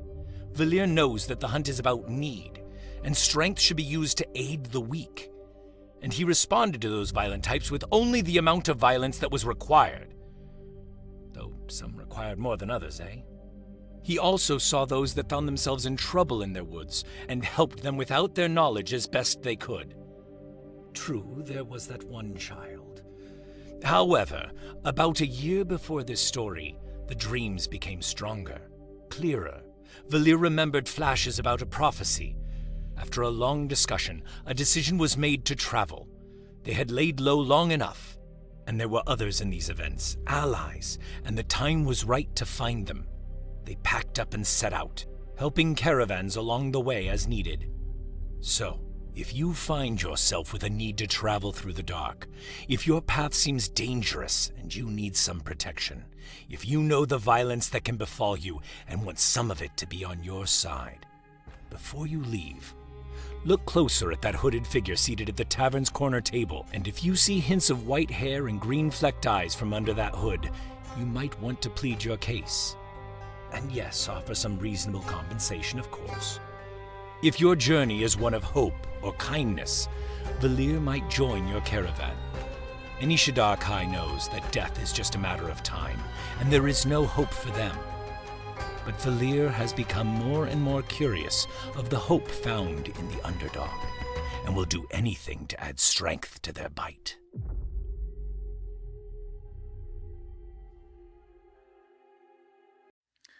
Hey guys, welcome back from the break. Last we left off, our adventuring party has met some familiar faces from their past. Now they're in a unfamiliar world where darkness is around every turn. Let's go back where we left off before the break. Where would you guys like to go? Anywhere you can go, anywhere you want. Do we have like a map of this, like on our person in the game? He has given you. This Okay, is so the map we know you the guys. outline of this. Okay. Yes, he gave you that map. Cool. I So don't see a Blackwood- reason to waste time. I think Blackwood we is should go to over Blackwood. here. Blackwood is straight to the east, basically, of where we are. Yes. Where are we at right now? On the You map? guys are over at Alanorn, the floating city. Oh, we are at the top left Yes. then. Okay. All right, as Heiko says. Yeah, opposite side of the map. Gotta go all the way down to Well, the if southeast. the fighter wishes to go to Blackwood, The then we Blackwood should- is where our quest is. Quest Our is. Yes, but you were given another location. Yes, my parents would want me to do what I am here to do, and then I will find them. That is very honorable. Well, what say you all? I take the sword, I like flip it up, and I'm just like, held it right here. Let's go to Blackwood. Blackwood. I'm with him. Okay. So you all agree to go to Blackwood? Mm-hmm. Can I pop Herbie back in my bun? Oh, you notice as he kind of shrinks back down. He kind of puts his hand on his hips and he shrinks back down. As he shrinks back down, you start to see he slowly like hovers as he puts himself back into your hair. I have a question about the sword. Mhm. Can I put the sword just on my back, or does it cling Wherever to me? you or want. Does it have any sort of magnetic or some sort of No. magic ability? Okay, No. I have Not to as far as actually you put know, it in a yeah. pouch. 'Cause I have no Okay, clue. so I just like cling the sword. I put it where I put my longbow pouch in the back. Which way are we going to go to? Did anybody? Blackwood. There. So Does can we any- go around the top in the mountain area there? I was gonna say, does anyone have- Before we plan this we can actually trip, do stuff like that. can we ask the Lord to teleport us? He has the ability. Yes, I can. Actually, I can only with how the world works. It might not be as accurate as I want. Yeah, we might get want it to dropped be, somewhere. But I True. can get you guys somewhat close. Does Or everyone- Be a good head you can go pay one of the flying ships to take you. My other thought was, did anybody have any places on the way that they wanted to go? The turtle needs to go to Theodora, which is That's like the right on forest. the way. It's literally on the way. That's Yeah. Where is Brightwood, out of curiosity? Brightwood or Blackwood? Brightwood. Brightwood. Brightwood is over there. Up by the forest. By the other forest. So not necessarily. Well, we could go across the lake and just go. True. Question on that's for my on the mountains. Yes. Are these mountains related to? Do they have the temples? So, you don't know. Okay, I don't know. Thank you. Lord Thamor. Yes, sir. So, to be the voice of reason, what type of currency do you use here? So we in Valantia? use your normal copper, silver, gold, platinum, but we also have things that go over that. So we also deal in gems. So amethyst, crystal, emerald, whatnot. What do you think we could get for him? Well, that is part of the reason why that is our currency. His family kind of helped with that one. Your family is currency? He's crazy. So what you're saying is we've got a walking. You have a Dragon very Bank. Don't you dare. You have a very influential noble at your disposal in your party. I raise my hand. Anyway, to you him. can. Do you take do you take animal pelts? The trader does. Yes. What I'm saying is we're rich any way you dice it. So what if I took a finger off of him? It's worth something. They're gone. They're gone. Not precisely. You We have to dig it out of the ground. Remember that we have a goal here. But also, I am going to hand 2 healing potions To the party. Ooh. You figure out who you want to hold that. I pull out my bag of flesh. Gimme! Bag of flesh. Why do you? Do you want me to hold the other one too? That does not sound like my voice. Why does it smell like that? I can hold the Smells other a one too little if you rancid. want. I knew she was with really a little weird. bit of musk. Listen, this is great because nobody's gonna want to go and take them from us. But you have to I hold changed the thing. It smell to a bunch of smells. roses. I've been holding it. It smells roses and little flies come out of it that go bzzz. They like pop out of existence. They just pop with the change of the smell.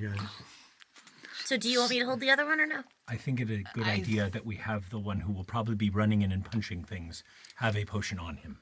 That's fair enough. So, now, do any of you want to explore the city? Do you Well, want to? I want to explore this. Is there anything else But that I think we should. we need? So I can give you Oh, all is there- 50 gold Okay. to start your journey, and then come back here at sundown. Right now it's about 3 o'clock. Can I? Is there a store that we can buy some things here? Yes. Because I there's really need a shield. A little bit of everything here. Okay, amazing. Can I go to the nearest Okay. store? So to get you a shield? go. Oh, I'm sorry. Also, is it possible to take a short rest just because I got that hit from the? I just need to be at full health right now. I'm scared. You're okay right now. Right now you're We okay. have- I If know, you- but still. Well, this whole time you could consider it a short rest. Okay, None of so us have gold, right? back to You 11. should have 50 gold. Now we do. Now you Now, have 50 because gold. we don't have Yeah. that. Okay. But we would As have a nothing in our collective, right? dreams. No. Nothing. Okay. So we each have 50 gold. Yes. You No, but would if have we had 50 those, gold. if we had, because I used Starting golds. GP for my purchase, Yes. And I I have also- GP left over You from would what I still bought. have, yes. Yeah, I have But 60 you all starting. have creation. 50, Yeah, I have Okay. 60 starting, so actually I have I don't have much, but So, 110. What the? you, That seems like a lot of gold. Hito, Lord Thamor, you are looking for the blacksmith? I assume. What was that? Technical difficulties? He just appeared. It's recording. I have no idea. Pointing to you to check your messages. No. Sorry, guys. We're actually having a little bit of technical difficulty. Apparently, we're out of focus. Oh, Okay, yeah. Mike, you should tell On us. Roy's side. Let me see. It's all right. Here, I'm Sorry, gonna, guys. Here's Sorry. something. Sorry. yeah. Okay, guys. Now that we got that fixed. So, you guys are going to the Black Iron Smith. You, as you go on your journey through the city, you see different guards in different colors and different metals of armor. You see some guards that are larger than others that are in pure golden and adamantium armor. You see guards in silver. You see some in their leathers. You can tell that there's a certain hierarchy here. But you can also tell, you see, as you walk through the city, you almost see like these rigs with chains that kind of go down. It looks like they go down different levels. And as you guys walk through the city and you start to see, you start to see that there's something wrong with the city. As you see the dominant race here is men, humans, but the other races that aren't metallic dragonborn or half human.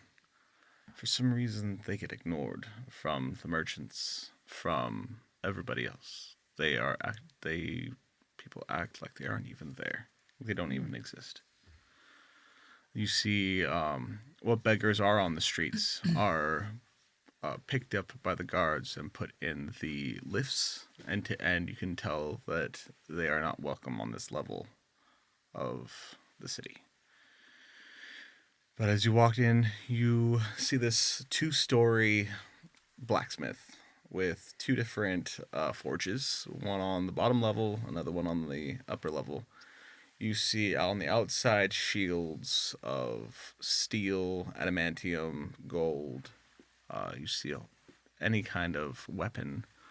You see war hammers on one side. You see axes on the other. And then as the doors are open already, you see bows, crossbows, daggers, every weapon that you could think of.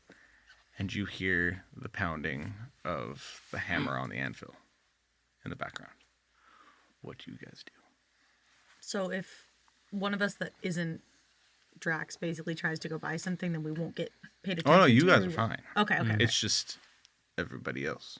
Oh. Wait, these 2 are fine? It's No, like... the rest, all of you guys are Interesting. fine. Except Drax. He's fine too. No, it's just the other people. The random other races We're special. are considered.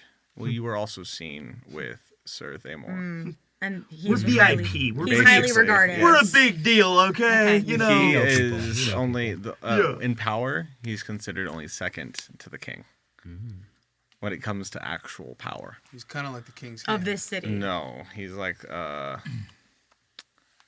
the treasurer of the, Right. kingdom. So, like, if we go up to the nightclub, we're definitely on the list. Yes, basically. Yeah, I like that. Yeah, That's you go nice. any brothel, you'll Quality. be fine. Are Brothel. there any Yeah. are there any sort of wooden shields or staffs of any sort of either As magical you go in quality or here- plus ones or anything? Yes, you see some made out of what look like black oak. You see one that looks like wood. It looks like oak, but as you touch it, it's as strong as steel. You see staves of the same kind. You see elegant ones. You see some more simple ones. You see just about almost anything that you could think of being armor and weapons in here. Are there instruments? No. We're all in there right now. Yes. We're all looking. I go look around. I ask one of the smiths. I say, do you have any armor or anything that's of a nice flexible quality, as I like to move a lot. As you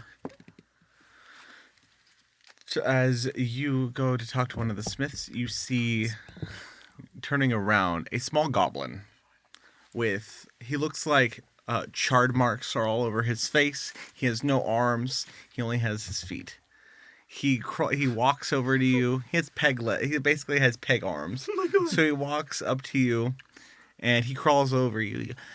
What do you need? Did you say peg arms? Yes. Yeah, he's got peg arms. He's not a teacup. No! Do I look like a teacup? I'm sorry. You weren't supposed to hear that. That was my inner voice. I can hear what you hear. Maybe we shouldn't talk I'm sorry. so loud. Yeah. I'm sorry. Hey, hi. So I kind of am pretty worn out of this armor. He's staring right into my soul. I don't know what to do. Do you have goes up anything to that's you. very, more protective and nice and, very flexible type Let of me do fabric? my work. You shush. And he climbs on top of you and he sniffs you as he licks you and he licks the armor. my God. I have exactly what you need. But, you are orcish in nature. I mean, I'm half. That's it. The other... I got exactly what you need. What? And he goes, you see he waddles in the back as he climbs, uses his hands to walk. And you can tell you can see in the back, he grabs the suit of armor with his feet as he walks back over to you. Here you go.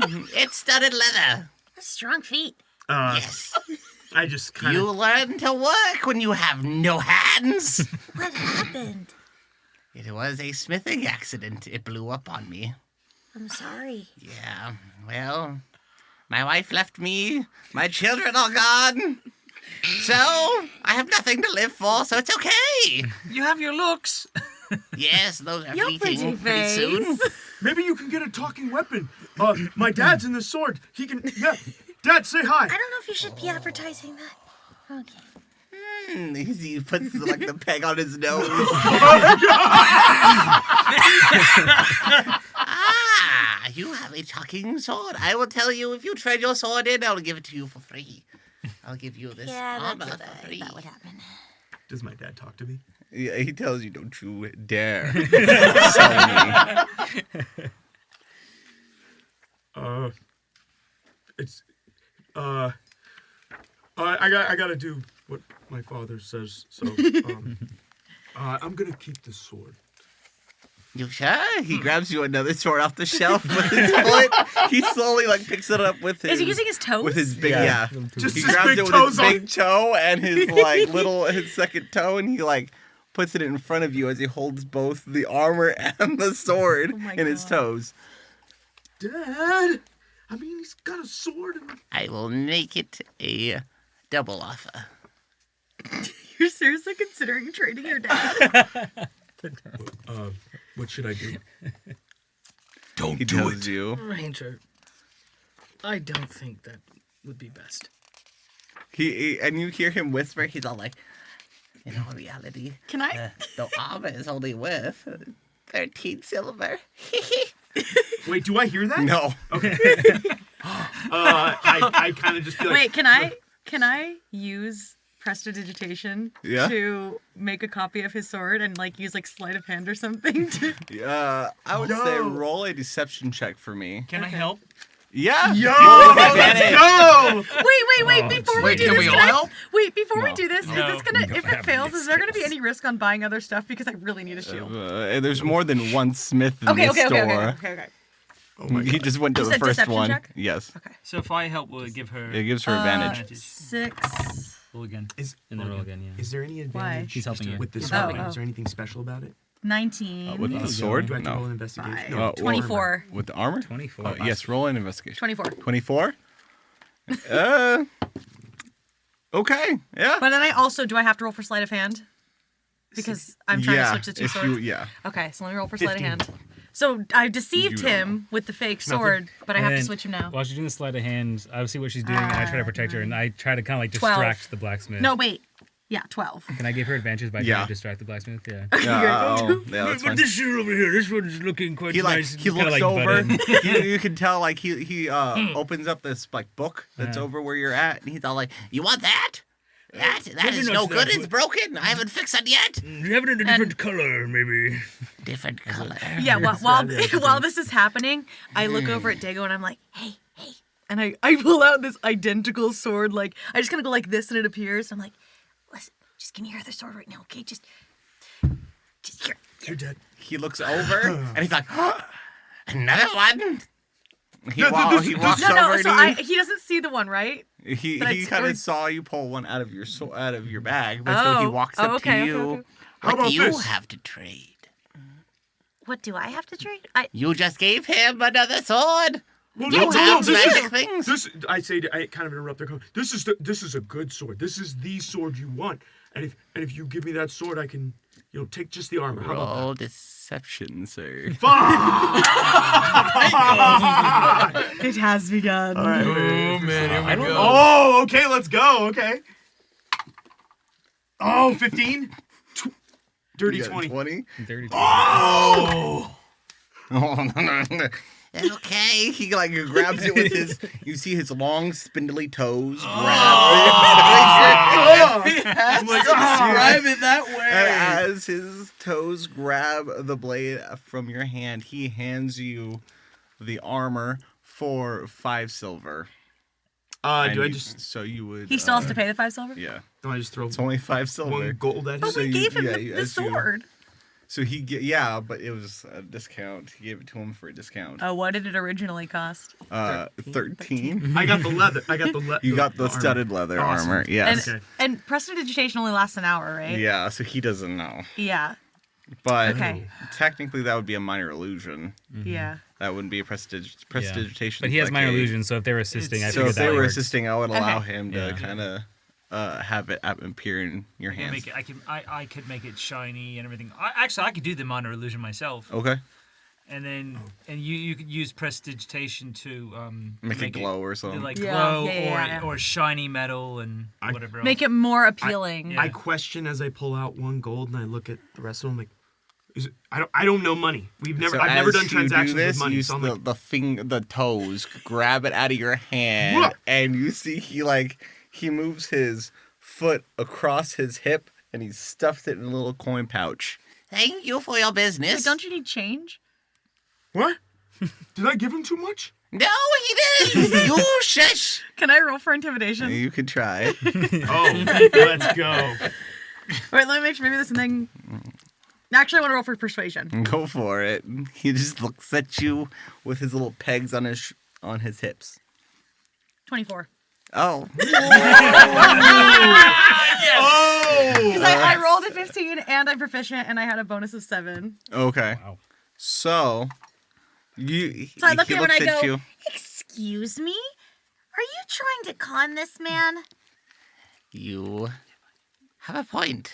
He opens up his little coin bag, and you see his foot kind of like acts like an actual hand. Oh my! And the toes curl in the bag and pick up a footful of silver and copper, and he drops it. How much exact? Or could I just ask him? Could I grab it and I have it in my hand? I'm like, what else can I get with this? With the rest of the gold? I can give you the sword that you wanted. And he grabs the sword again. And he's like, "You want this?" Is it the one we just gave him? Okay, wait, can I ask? It's a different one. What is it? Is it not? What is it? Is it in good It's condition? not magical. No, is it in good condition? Yes. Or is anything? Yeah, it's an immaculate condition. Immaculate condition. Yes. It's a short sword? It's a short sword. I ask him, I go, do you by chance have any axes? We have a few, but you would have to go upstairs to, what is his name again? I keep forgetting because we keep so many different of them up there.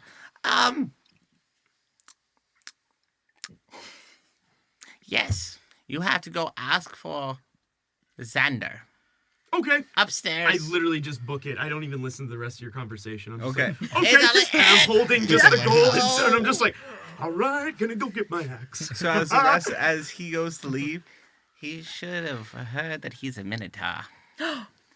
Oops. Well, that's his loss. If he upsets him, he dies. Oh. So, oh well. Woo! So, where's the best place to go for a shield? A shield? Well, I can give you one here for 1 gold.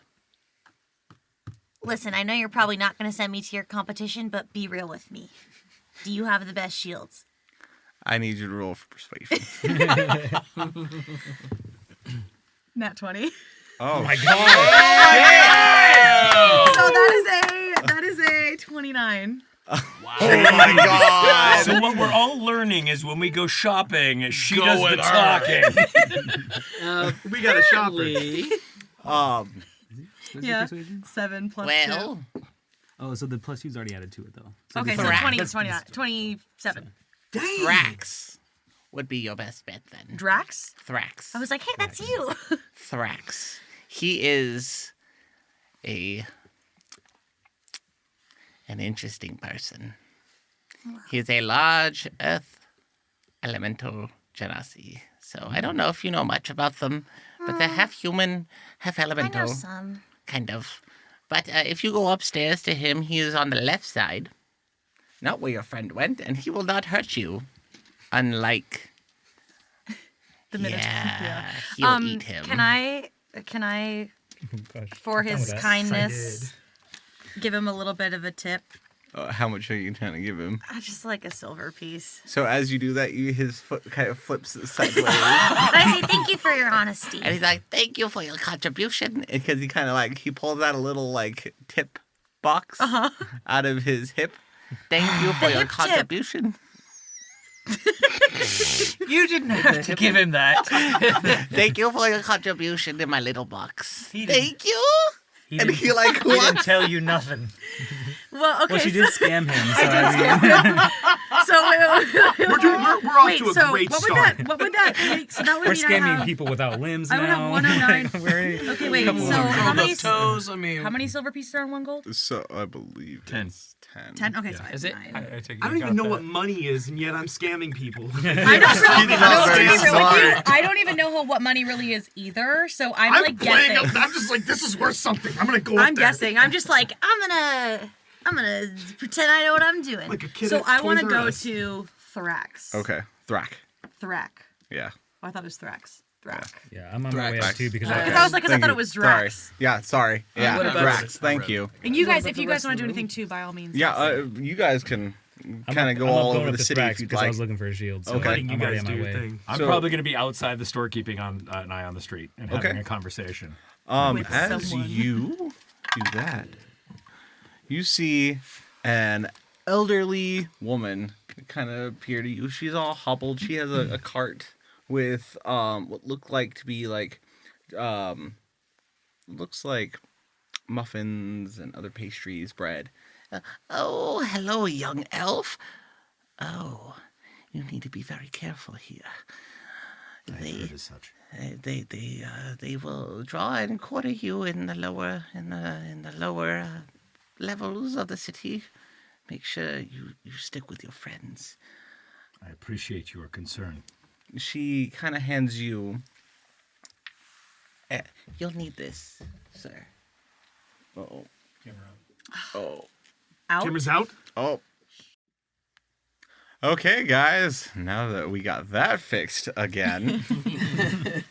Episode 1, guys. Let's There go. you go. She reaches in Another to one? her bag as she pulls out A healing potion. You will need that on your journey. Thank you. I will be seeing. Hopefully, I get to meet all of you soon. We hope But- that too. She also starts to hand you rations. She gives you 10 days of rations. Nice. Wow.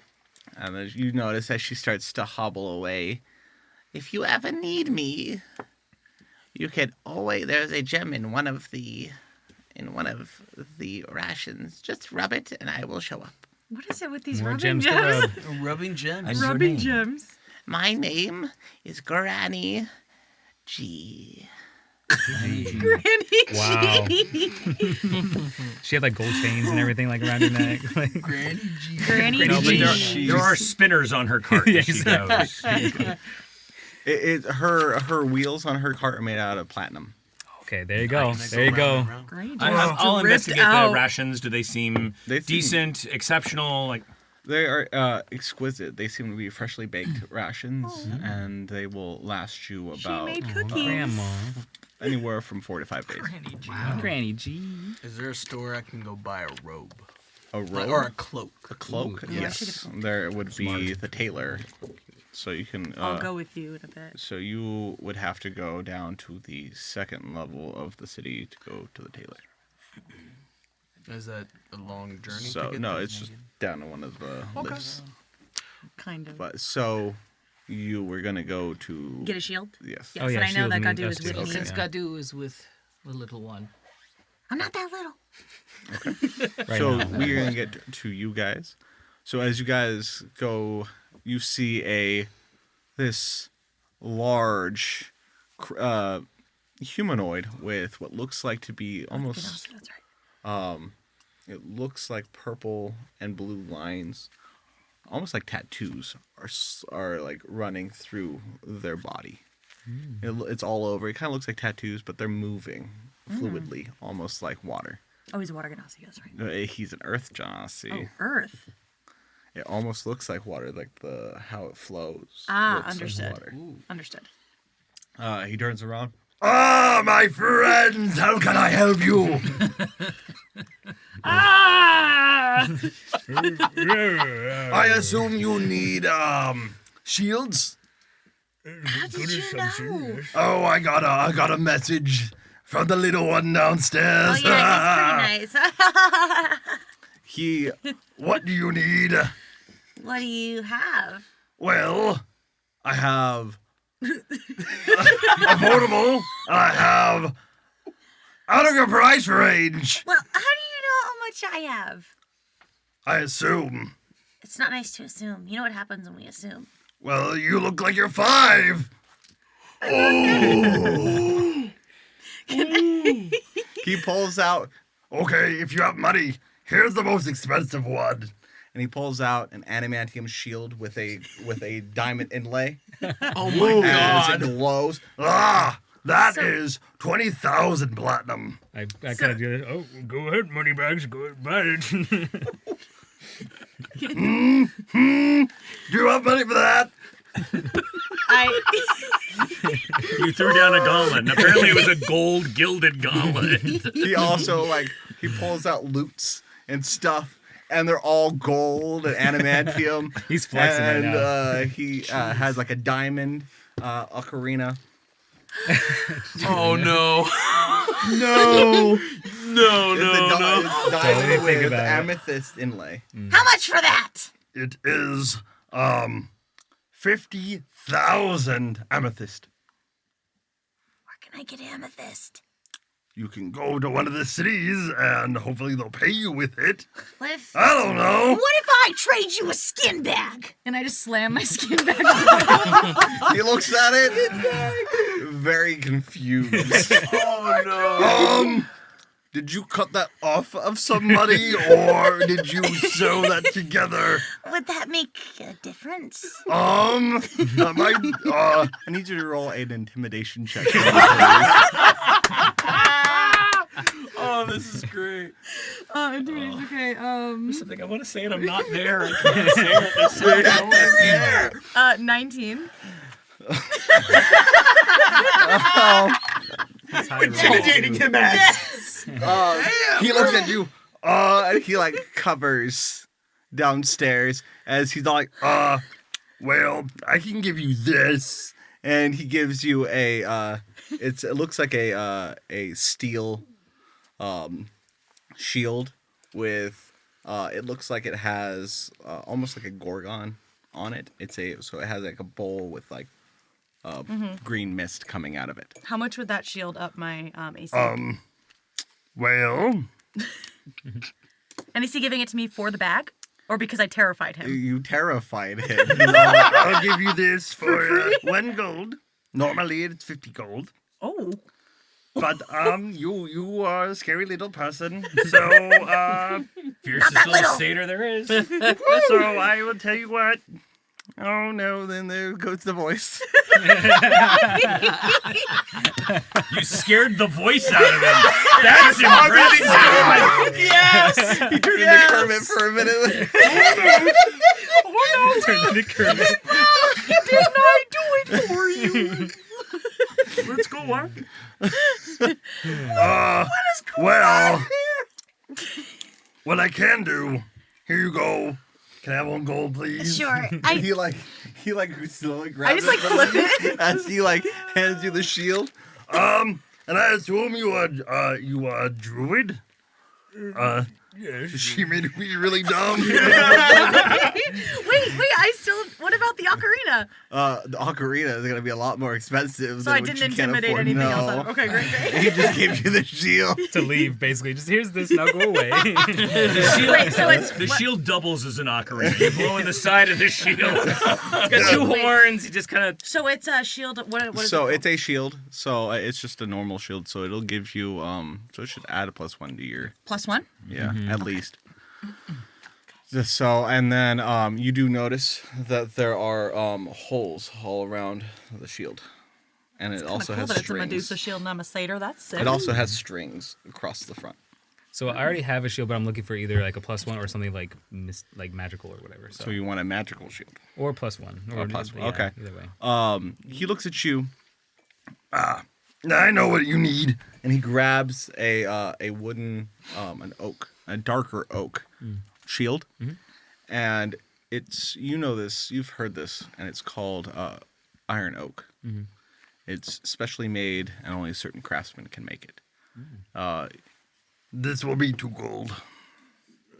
Only 2 gold. Yes. How about make that 1 gold? I like fiddle with this He looks at you. She came She didn't leave yet. She's like, careful if I were you. We have to be careful. Okay. You notice as he like kind of looks. Don't make me get tiny on you. I think you want to know who I'm Tiny not is. gonna ask. Such a funny joke. And I just like cut it back. You obviously want to say something, so you're in the same area with them. What would you like to say, Nelius? I'm just kind of standing in the back, just by the door, and I use minor illusion to make her horns like come up a little bit more fierce. Okay. So as You're trying to make as you do that, I try to. Oh god. So as you do that, you notice that behind you feel a almost like someone's breathing behind you. You see a large Goliath behind you. In my god, it's gonna armor. be like that Hey Arnold commercial. And he puts his hand on you. Hey, little one. Wait, who's talking to It's a, oh, hello. You're really pretty. Thank you. My name is Tiny. I like you. That's When he Tiny. grabs you and he picks you up. And I need you to roll against for a strength check. Oh! I guess it's Squishes him in his arms. Yeah, this is gonna go really First well. death, here we go. No. Hey, do I have a chance for reaction as well? You could try. Yeah, well, let's see what you get right now. So no. We'll roll. Okay. What'd you get? Nat 20. Oh. Nat 20. I guess we're gonna do rollies because we both got nat 20s, sir. Oh, that's gonna come down to the strength score. I need to be at the table. I know, right? 10. An 18. Oh. So I will let you do a cantrip right now before you are picked up by Tiny. Firebolt to his foot. Okay, you can roll Damn. your attack. Okay. You're gonna get us kicked out. Oh. Yeah. You sure? All right, so what? Oh god, that would be a 22. You hit. So do damage. Let's see if I remember what And he gets to attack He gets back. kicked out. I don't remember. He gets to hit back. It's 1d10. 1d10. Yeah. Wait, Oh my what god, did he's he gonna do? kill the No sorcerer. modifiers or anything, no. Yeah. What do you add to get that 22? Because you had 16. There you go. Oh, it's not bad. 7. Okay, you do 7 points of damage. As you shoot this firebolt at his foot, he's like, "Ah, fire bad! Oh, you hurt Tiny! Oh, Was it me? Oh, it's your turn! No. Okay. Yo! Nat 20. Oh. He grabs you by your. He drops you as he grabs you by your foot, and he throws you. He just throws you down the whole story. Just. Oh my god! He threw story through a story. Come on, acrobatics check. I need got you. story. While he Yeah, falls, so it'll. So. while he falls, can Herbie just yell, "Free love"? As. You gotta do it. You gotta do it.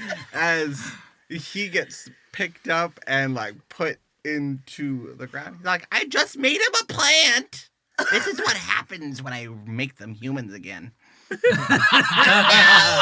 then you see he kind of like does this, and he In like my thinks, hair? Yes, in your hair. You just see the little hands.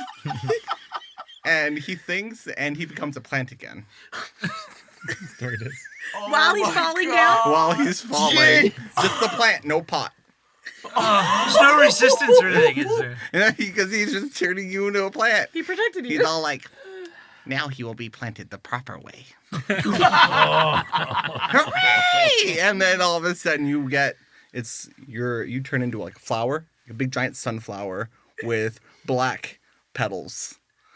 And you get thrown into the story of the the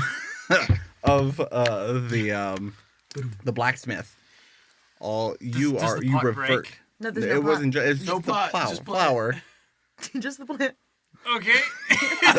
is there no damage to break the spell? You go through the cracks of the wood, so you take no damage. Okay. But as he does that, you also I heard no smash. I heard no boom. I must go look. And he when he starts to you hear him go boom, boom, boom. Oh no! And he's going down the stairs. You hear him go down the stairs. But did it help her? I was trying to help him get for one. You're in trouble, right, Josh. Right. Okay. So down the line. So technically, everyone is distracted by this ruckus that you created. Oh, God damn it, Josh. No, it's still okay. Everyone's judging, I guess. Yeah.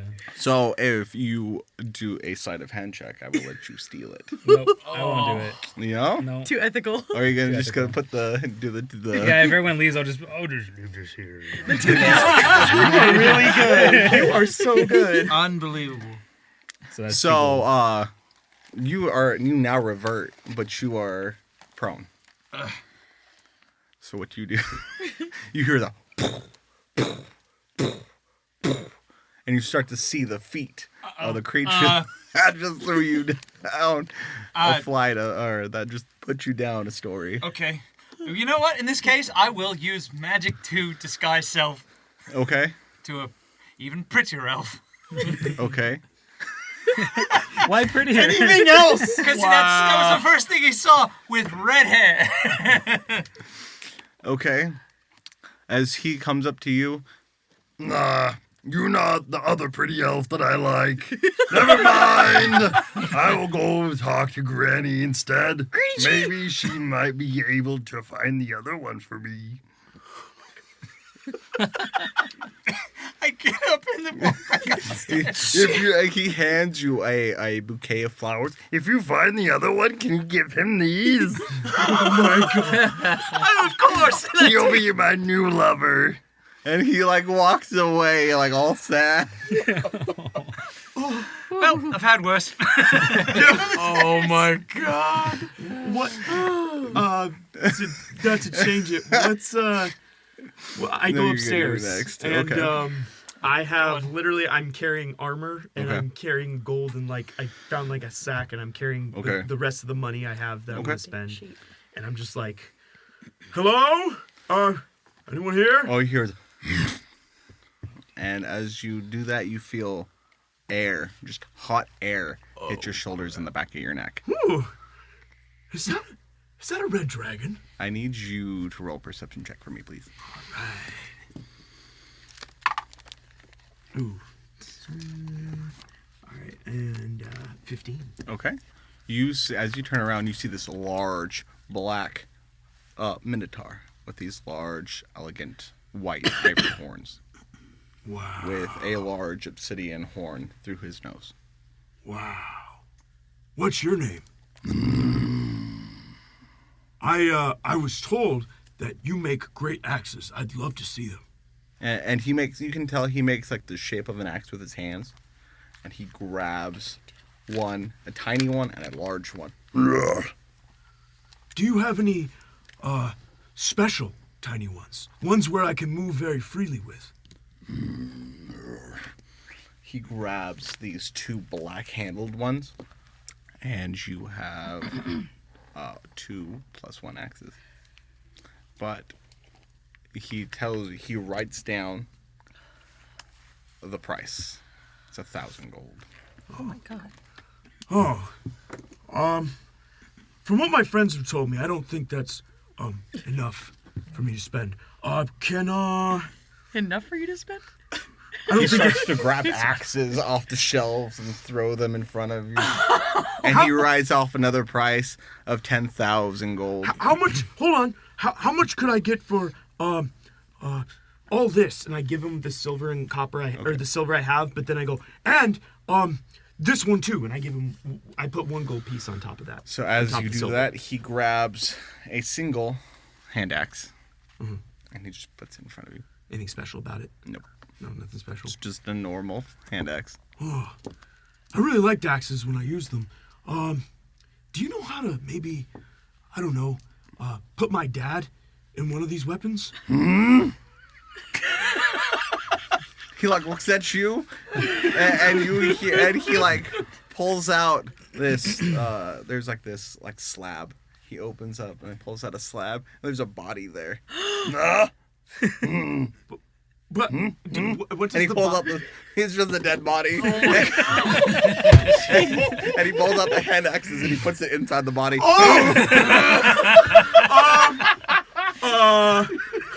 What race are these bodies, by the way? It's a half orc. Oh God! Sending a message, aren't you? Is this your dad? I don't. Weapon in dad. I don't know how you did that, but I am now a little bit scared. No, I meant my dad talks in the sword, and I was wondering if like you could put his talking soul, whatever it is, in another weapon. And as you talk to him, he looks down and he starts to the body. I just look at him. It gets. I just look at him. I'm just like, Dad, what should I do here? And he's all like, he's an idiot. Don't listen to him. Walk away now before you become that dead body on that slab. Okay, I'm gonna do that. I go to him. I appreciate you. He looks down at you. I appreciate you giving me. How tall is he? He's about 12 feet tall. Okay, He's wow. huge. Yeah, so it's really I appreciate you so much for giving your time to showing me your weapons. I love them, but unfortunately, I don't think I have enough coins for them. So he looks at you, and he opens up the leg, rips out the femur as he forges a axe head on the femur, and he gives it to you. Is it still like bleeding and everything? Like this blood? Oh my god! You see the bone marrow coming out of it still. It's slow. It is just fresh. What? It's freshly been made. You You just saw him make it. No, I just look at him. Does he just slap it in my? Does he just slap it in my hand? Does he just? He just puts it in your hand. For me? Oh, that's great. And you hear the Oh, the same smell. little.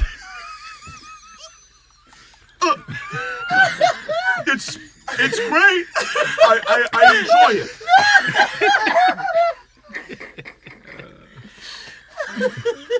I'm just like I'm puking. I'm like. And then behind you, you feel a little tap on your leg. Oh, he's asking 10 gold for that. It's so far up here. Now go back down. And he starts to waddle back down. I go to him, and I go like, hold on. Can you talk to him maybe and tell him I'm not interested, and I think I need to buy some arrows. As you say arrows, he gives you a whole quiver. Oh, Is he saying he just 10 wants me to gold? buy 10 gold, something yeah. now, doesn't he? Was that 10 gold pieces So, too? yeah. Oh, I He's thought he only- was saying take it. I don't No, care. 10 gold. I asked him. I'm still holding the bloody. Yeah, but he, femur. on top of that, he gave you a quiver of arrows, go and he with still the said 10 axe. gold. No, I said to ask him instead of the quiver What of if he arrows. I thinks go, he's pretty too? is there any special arrows you have? Anything to fight dark creatures or anything of evil?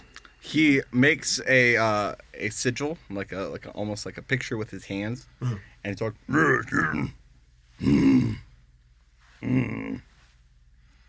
Wait, is it the hand symbol that out of character? It's the hand symbol that we. From which can you do an investigation Yeah, check? I'd for me? like to do an investigation on that.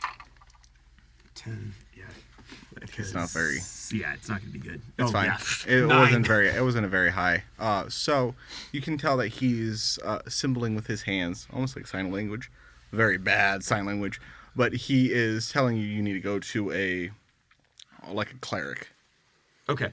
So you can roughly go figure that out. Oh, okay. So another seller. I see. Well. Oh. Okay. Well, I have to tell you. Okay. Thank you. Well, I'm gonna go to them. I don't need these arrows specifically. I need to go to a cleric for those. So I'm going to give you He grabs a bow, puts it on top, and throws it at you. Jesus Christ. I already have one of those, as you can see, right here. He grabs it off your back. No! That is special to me. That's mine. He looks at it, and he's all like, Then he puts it on his back. That is, if you could please, I would like to give you this bow back and have mine back. That is very special to me. You clearly have no bow in your hand. Oh my God. He has it on his back. I would like the bow that you took from me. He took my bow, right? The one I have. With the quiver. I would love that back. That is special to me. That is mine. He hands you the bow back, but keeps the quiver of arrows and puts it back on his shelf. Wait, keeps my bow. He gives you back your bow. Okay. But he puts the quiver of arrows that you had and puts it up in his shelf. Okay. So I take my bow back. Yeah. I put it back. Thank you. And then you see he kind of like shuts his Did you just steal his forge. quiver? He just yeah. Wait. Your own You have a quiver, new yes. quiver. Wait, that it was that he handed to you, and then he shut down. Okay. So my understanding correctly, though, that there was another quiver that he had given him. He gave him a So quiver you on have top of the the axe. new quiver. But he grabbed the quiver So he and doesn't have a arrow and quiver. the bow off his. He doesn't have a quiver anymore, right? He does. Oh, he He does. has Okay. was given one for free. Oh, the new one. But Okay. he took Just swapped the it. arrow Hey! and the quiver. I knock on the thing. I'm just like, hey. and all he was. You got a new axe. You got a You quiver got the that axe? you didn't know. No. I have the sword. And you also have the bone axe. Yeah. The bow. The new You were bow. stacking him in your But arms. you have the axe too. Yeah, you have the just bone axe. stacked it on your. Closed it on And he you. didn't have to pay 10 gold? No. he didn't Wait a minute. But wasn't the quiver? I need that fucking a quiver back. special- Oh, sorry. Didn't have that quiver have a scatter shot on it? Yeah. I need that back. So I kind of just am like, okay, this is not what I wanted. Is there any way into? Is anyone proficient in thieves' tools or have thieves' tools? I don't know. Well, is the goblin still there? Oh yeah, we don't have a Yes. You don't, yeah. Hi. We have Maybe a our problem. member. You see him on the floor, all like, ugh. Oh my God. Ugh. How can I help you? He's all like, you see his pegs are all broken and splintered. He's all he fell down the He fell stairs. down Oh, It's that go. Oh no! Are you all right? I'm fine. What do you need? Ow. Your Minotaur friend, he took something that was very special to me, a bow. Are you sure it's a bow? I thought he just took the quiver from you. No, he took the thing that is special to the bow, the quiver. Yes, he took that. Oh? I need that back. Is there any way to get it back? I guess I'll have to go back upstairs. And he's like, ugh. Wait. Stop. I go, hold on. And I basically, how tall is he? He's tiny. Okay. He's about like that big. How about this? And I basically just pick him up, and can I put him on my shoulder? Yeah, you can. He's like, oh, now this is what it is like to ride a human. And so I take him up. Yes. Okay. Here. He's slowly petting you with his Oh my God. I take him there. I take him to the shop, and I'm just basically like, what do I do? So you notice he's like, you leave it to me, and he gets down, crawls over, and he uses his. You see, there's this small keyhole, and he sticks his tongue and his nose in there, and His tongue? Yeah, And his his tongue nose. and his nose. All right. And you hear him go. There you go. Now you can get in. And he opens it up. It's just a little bit of wood. And he pulls out wood out of his teeth. Splinters. And he grabs with his toes. You see the toenails are all broken and gross. God. Is this it? Is that it? It's the only quiver that looked different. Wait. Is it the quiver? Yes, that, it is your quiver. Okay, he is. Thank you. This is the one, right? Yes. I'm just It's making your sure. Out of original character. one. Okay, because I'm like, wait. Okay, so I take it. Thank you. I don't know how to repay you. Thank you so much. If you know anyone that can heal me. I was just gonna I was gonna say, are we coming downstairs at this point? Yes. Can we be coming downstairs this way? Yeah, you can, because you hear the ruckus coming Yeah. from I down literally, from- I go. Yes, actually. Well, he's just across the hall now, because he's still up the So we hear upstairs. this. You hear all the ruckus moaning, from can the, yes. anyone So heal me? yes, actually I do. I pick him up, and I try to find you guys because I remember the skin bag. You see he's all I also- messed up. I also have no you see cure his wounds. you see you do. So his pegs are only elbow up. I literally pick him up and I just fast. I start running with him on my shoulder. Okay, as you run over, he's all like, Oh, that's gotta be a help. Don't worry. I fell. And I couldn't get up. I got you, goblin friend. I can't get up. Oh God. So I just carry this cripple like this. I'm like, He's like, it was bad enough that I've gotten hurt every single time I'm in here. I need to get a different job. Are you guys hiring? The 8th member. Oh my God. He's the one. And I kind of, so he's around us. Yeah, I right think now. he's around now. So I just kind of go, I just saw him pick a lock with his nose and tongue. I've never seen someone do that. That's really cool. We should have somebody. What happened to his not arms? They seem broken. If that's. I fell down the stairs. Oh yeah. Oh, we should help him. He's hurt. you see his foot is kind of all broken over Oh, his shoulder. jeez. Oh, I was like, okay, yeah, we should help him. Okay. I would say with that, I immediately cast Healing Word and as compassionately. Oh no! As you heal him, how much are you healing him? Well, I just roll for it. Let me see. Can you heal him where his arms could grow back? Possibly. Oh my God. I can also, if It's maybe not I healing can word, it's double not up a on the huge healing heal. because I know cure to, wounds. go for it. Oh, you do know Cure Wounds. Yeah. Cure Wounds would be a better one. I can heal too. technically. Whatever. Yeah. I can either double up and cure or do it. It's once per Already level. there. No. It is Well, a not slot, inside though. the I'll just building. need a It's a long slot, rest. Like I I'm was still gonna say, outside. like, I no, think to I'm get his outside legs with back, you, maybe a honestly. stool. Yeah. Right. That's If where this I'm guy at. gets- Yeah, we don't have anything to This like. guy might be like my get friend. limb I haven't back. even got to where I I haven't. might His be. legs I might aren't have a gone, goblin they're with just me. snapped. A lock Broken picking legs would be fine goblin. though. That's pretty badass. Yes! Oh yeah, we can't restore. You're saying you want to restore his peg arms? I want to use it. You better heal. Okay, so am I rolling? Yeah. Wait, what do I roll? A D. So you were trying to find. You roll a D for healing What were you too. trying to Sorry, find? no. I'll I'll get to where I'm at 26, I think. It doesn't I'll say let on you- there. yeah, I'm gonna I think it's finish- 1d6. I have one thing I'd like to see. Royce? If I can Yeah, I want to finish this. Cure wounds 1d6. What do I roll? It should be a D8. I thought it was D8. Is Well, it a D8 or D6? healing word is 1d4, and I think cure wounds is Cure 1d6. Cure wounds, sorry, is 1d6. I 1d6? think 1d6, it might be I think. 1d8 though. Just tell me what I to don't roll and I'll have roll it. it. The on 1d6 mine. is fine. Okay. I could look it up though. We have the player handbook Yeah, here. that's So. fine. I don't have it over. 5. Do I add any modifiers? Here. No, or it should be Open the plus handy your dandy your notebook. spellcasting modifier, which is charisma. 10. Okay. I have 5 charisma. Okay. So, Do you heal so you're him? both healing Yeah. him? Yeah, sure. So as you both heal Where's him, that nat 20? you start to you see these makeshift ramshackle pegs that are like on him. They shoot off, and you see these long spindly fingers, kind of like. Whoa! What have you done to me? He's back! Oh, yay! Oh, now what can I help you with?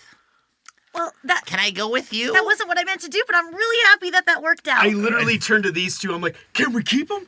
I think You you could- kind of owe him one in a way, though. We're keeping him. Well, how big is he? He's like that big. You could live in my skin bag. Hold on. He Hold looks on. at you.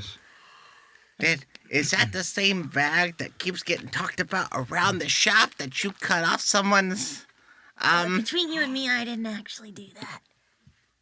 Where did you find it? It just appeared one day. I didn't know that's how satyrs worked, but okay. I kneel down to him. I take a knee on it. I make a knee with him, and I'm just like, "What is your name?" He steps up on your knee. My name is Gibbles. Gibbles. Yes. You helped me so much by getting me my quiver back. We're keeping you. Oh yay! Hold on 1 second. He like goes. You see him go into this like tiny little like door. It's super tiny. He crawls into this door, comes out. He's a fully suited goblin, and you see him He's not come tiny out with. anymore? He is tiny, but he's fully suited up. Oh, okay. Like what type of armor? with plate armor. Oh, that's I was gonna You say, see him, yes. like with like He can you also see probably his fit in your eyes. shell. You see his long nose coming out of the armor, out of the helmet. And you see his long spindly fingers coming off. Okay, of wait. Can I the pull gauntlets. Gadu aside though, and I'm gonna be like, There's only one problem. What if he finds out that I swindled him? I mean, and in your head, I already know we did it. He's such a good person. I like him. He helped. and you see him pull out like a staff. And like other thing, he looks like he just grabbed whatever he could find and put it on ready to him, go. and then he just took all his like belongings with him in a little sack. So you're telling Let's go! You're saying I don't have a choice. Okay, why don't you take him? Because I don't want him in my skin bag anymore. Here, buddy. I take his satchel. How big is the bag? It's large. It's a huge bag. He might as well just put it in a backpack, but he just like can put I it on a fit it- stick, you know. Can I fit Hobo it in my? packed it. Can I like take it off and fit it in my satchel? Is Yeah. that possible? Okay, so I take his stuff off. I fit it in my satchel. Okay. And then I go, hop on up. So he like slowly climbs. He's still using his toes because he doesn't know how to use his hands right now. So he climbs up you upside down. So he climbs upside down on you, and then he like folds forward. Okay, where are we going? You know you have hands now. I keep forgetting that. Don't worry, buddy. I'll teach you how to climb. And then he grabs a little stick that is like almost like he kind of like cuts off a little thing. It's like a little like toothpick the size for you, and he's all like, Mush! Go! Hurry up! We're gonna have to work on that. So That's it. That's it. Yeah. we're gonna come over yes. to the rest of our group. You got your shield, right? Yes, you did. I did. So I don't know what it I'm, does, but I got it. I'll figure that out later. While Still they're off Mr. doing their Regulation things, AC. It might be plus two. It might be Because plus I did it one, on yeah. D&D have plus much Oh, is it use For of regular weapons shield, yeah. at the moment, Oh well, yeah. unless specific. there's something for monks. But I just take a walk, Okay. and I'm gonna stroll through, see what I can peruse or find. As you take a just walk. take in the world. Okay. As you take a walk, you see the sky is beautiful. You see creatures that you've never seen before. Almost fly, teleport, and then keep going. They teleport almost like a short distance, and then they keep going. You see large dragons in the sky do the same thing, but as they teleport, they disappear. You see creatures of all kinds. You see things that you would know would be in the ocean. In your world, you see them in the sky. You see large jellyfish just kind of slowly float around the world, and then they disappear and they go into a bubble. You see large crocodiles in these giant bubbles as they snap they teleport and they go to a different one. You see little kids running through the streets. You see them laughing. You see them playing. It's almost like there's no war. You also see street vendors that are giving out flowers and potions and other things. Potions, you say? Yes. Well, that could be handy. These street vendors? Yes. Okay. I think I would approach one of those street vendors for potions. So you go to one. Let's go to one. It's a small gnomish woman. As you see her in like a little bonnet with a dress, and she's old and elderly, and you see she's having trouble picking up these giant crates of potions. How can I help you, young adventurer? We don't see many elves up here. Well, first, do you need any help? That would be most appreciated. My old back can't afford to do this anymore. Of course, let me help you. So as you go to help her, you notice that some of these potions you've never seen before. And as you help her, she picks up 4 and hands them to you. Thank you, young man, for helping an old gnome woman. I also have something. I noticed you came here with Lord Thamor. Yes. Here you go. And she hands you a box. And in this box, it's almost like it's an adamantium inlaid box. If you open it, there's something very valuable in it. Thank you. Yes. Of course. He is one of my oldest friends. Wow. And I'm really old. I'm 500 years old. Ugh. And she waddles away. And then you see a small little goose comes up, and she, oh, come here, Harry. And she hops on the little goose as it starts to slowly walk away from her table. May I ask, what is your name? My name is Harriet. Harriet. Yes. I'm indebted to you. Thank you so much. And then she hands you a little basket. I just baked these this morning. Ooh, thank you so much. I'm sure my party would enjoy this quite a bit. Thank you. As you look, it's like a little, almost like a little cloth over. So you open the cloth, you see all these cookies. And other little pastries. So I will bid my goodbye, and I'm gonna go find a quiet spot where I can open that box. So as you go over, you see in this city, there's a town square with a grove of trees. It's pretty quiet. It's fenced. As you go in and you meditate and you open the box, we're going to go over to the rest of the other two. So as you two are together, I'm assuming. Yeah, we're right outside the blacksmith. And so you were probably also there for my interaction with Granny G. Yes. I will also give you some of the rations. Thank you. I just want to poke my head in real quick. The only 2 things I'm looking for are a suit of plate mail pricing, how much one is, non-magical, just generic suit of plate mail, and a helm. Okay. So as you see plate mails all over this this shop, but you do see it looks like it'd be pretty pricey. Okay. But you do see this. It almost looks like half plate. That seems to be around 100 gold. I think I'm doing better than half plate already. All right. Helm. I'm looking for function, not pretty. Okay. I don't care if it's pretty. I want a good, solid helm. You see You see a few that are closer to the top of the shelves. You see one that is very, almost Shadowfell. Very Shadowfell. It's pitch black, almost into like a version of a raven, but its eyes it's like one big slit, so you can see through. There's another one that is purple, and it has dragons that are engraved in it. It's a normal helm with the normal visor that closes down. And then you also see it looks like just one that it doesn't cover your face, it just covers your skull. And it looks like almost like this beautiful topaz. And yeah. I asked them, is there any backstory to these? So this one, you see this older gentleman is a human. This one was made from a topaz dragon. It is the topaz helm.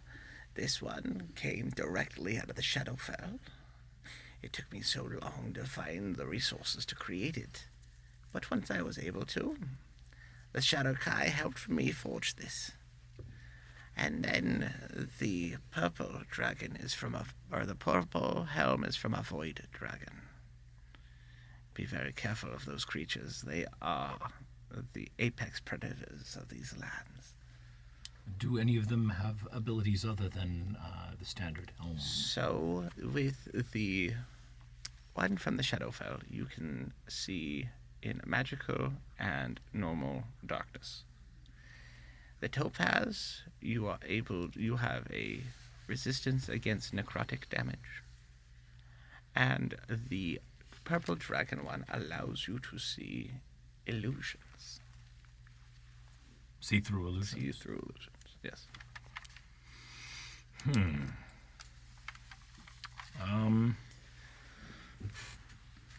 I think I will take the see-through illusions one. Okay. Which one was that? It is the purple. It is the void dragon's helm. So as you are given this, how much? It is 100 gold. Ooh. You can have somebody else help you. Yeah. Are they possibly coming down? Do at I this need to time? bring out the skin bag? Well, this one might be a little harder, but go for it. I'll just try regular. It's like he's dealing with the more mature. Barter it down. I'm making an offer of 70. Okay. For a friend of Lord Thamor. That'll be a 19. Okay, as you show him that you are friends with Lord Thamor, he's like, oh, that makes all the difference. 50 gold. I pay 50 gold. As he takes the 50 gold. Oh, tell Lord Thamor that this is part of our deal, and that I will be looking for the rest of my payment shortly. And your name? My name is Sir Archibald Figwig. Sir Archibald Figwig. Yes, sir. And looks are so deceiving in these worlds. I wonder what other beings you'll run into. Thank you for your time. Of course. And he smiles. Okay, cool. And we're going to take another break. Oh. Okay. And we'll get back to yours. Yep, and then we'll go to you. Yeah, and then we'll... I need a cloak. So I have now we have to end it soon. the quiver longbow, the one-handed axe, the orc I didn't sword. even realize it was one. Yeah, there's something else. Do we need to stop the... It's just a... It's we just take a full break? Can we stop? No, I think we I just think it's just for the cameras. Yeah, I think my camera should be fine, but I need to check the battery. No. Do we want to? Because we're gonna wrap probably. Do we want to just wrap and just keep going then? Excuse me. We're getting really late. It's one. I was gonna wrap like in a little bit. So are we close to a good stop? Yeah, we're gonna get there. Like I was gonna. What? I think we only have one more person to buy anything. Yeah. And then you guys have all done your purchases, right? I was gonna get a cloak too, but if it elongates and I needed to go to the cleric for arrows because that was kind of a weird. Well, you could do that like in between sessions too, kind of thing. I think or you're after. supposed to take the arrows and go to a cleric to get them blessed. I think that's what you're saying too. Get the arrows blessed by a cleric. Yeah. That'd be nice. Yeah, I don't think the cleric has the arrows. Do you want to go right back into it then? Yeah, we can. Mike, we're gonna just go right back into it because we're almost at a good stopping point. Cool. If we have time, we'll make it quick. Is he rolling? Is he good to go? Are everything good? Are you good to go? I mean, we can also also start back up in a shopping district. We got 3 hours of game. Okay. Really? Apparently. Oh. Yeah, because we started so late. Yeah. Oh, true. Shit. 3 hours is still a long time. Yes. That's pretty long. Yeah. All right. So, do you want to do the clap? We didn't stop. We didn't stop before recording. nothing. Stop it. Okay. Nothing stopped, so Cool. it should be still. Yeah. Still. So, re-recording. As you guys go through your different interactions with the different creatures of this city, what are you doing?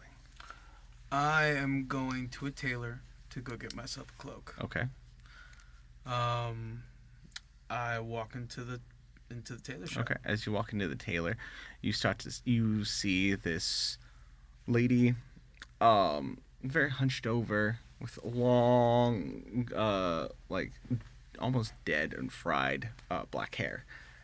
She has a long. You just see like the shadow, a long nose, long chin, and she turns around. Oh, welcome, young adventurer. How can I help you with my wares? I need a cloak. Okay, let's see. And she looks through like different cloaks. How about this one? And it's almost like a dark blue cloak, with a white trim. My name, actually, I think I've saw you before. My name is Granny G. Hello. I think I talked to your friend before. You have? Ah, yes. So let old Granny help you. And she picks out the cloak. It's on the house.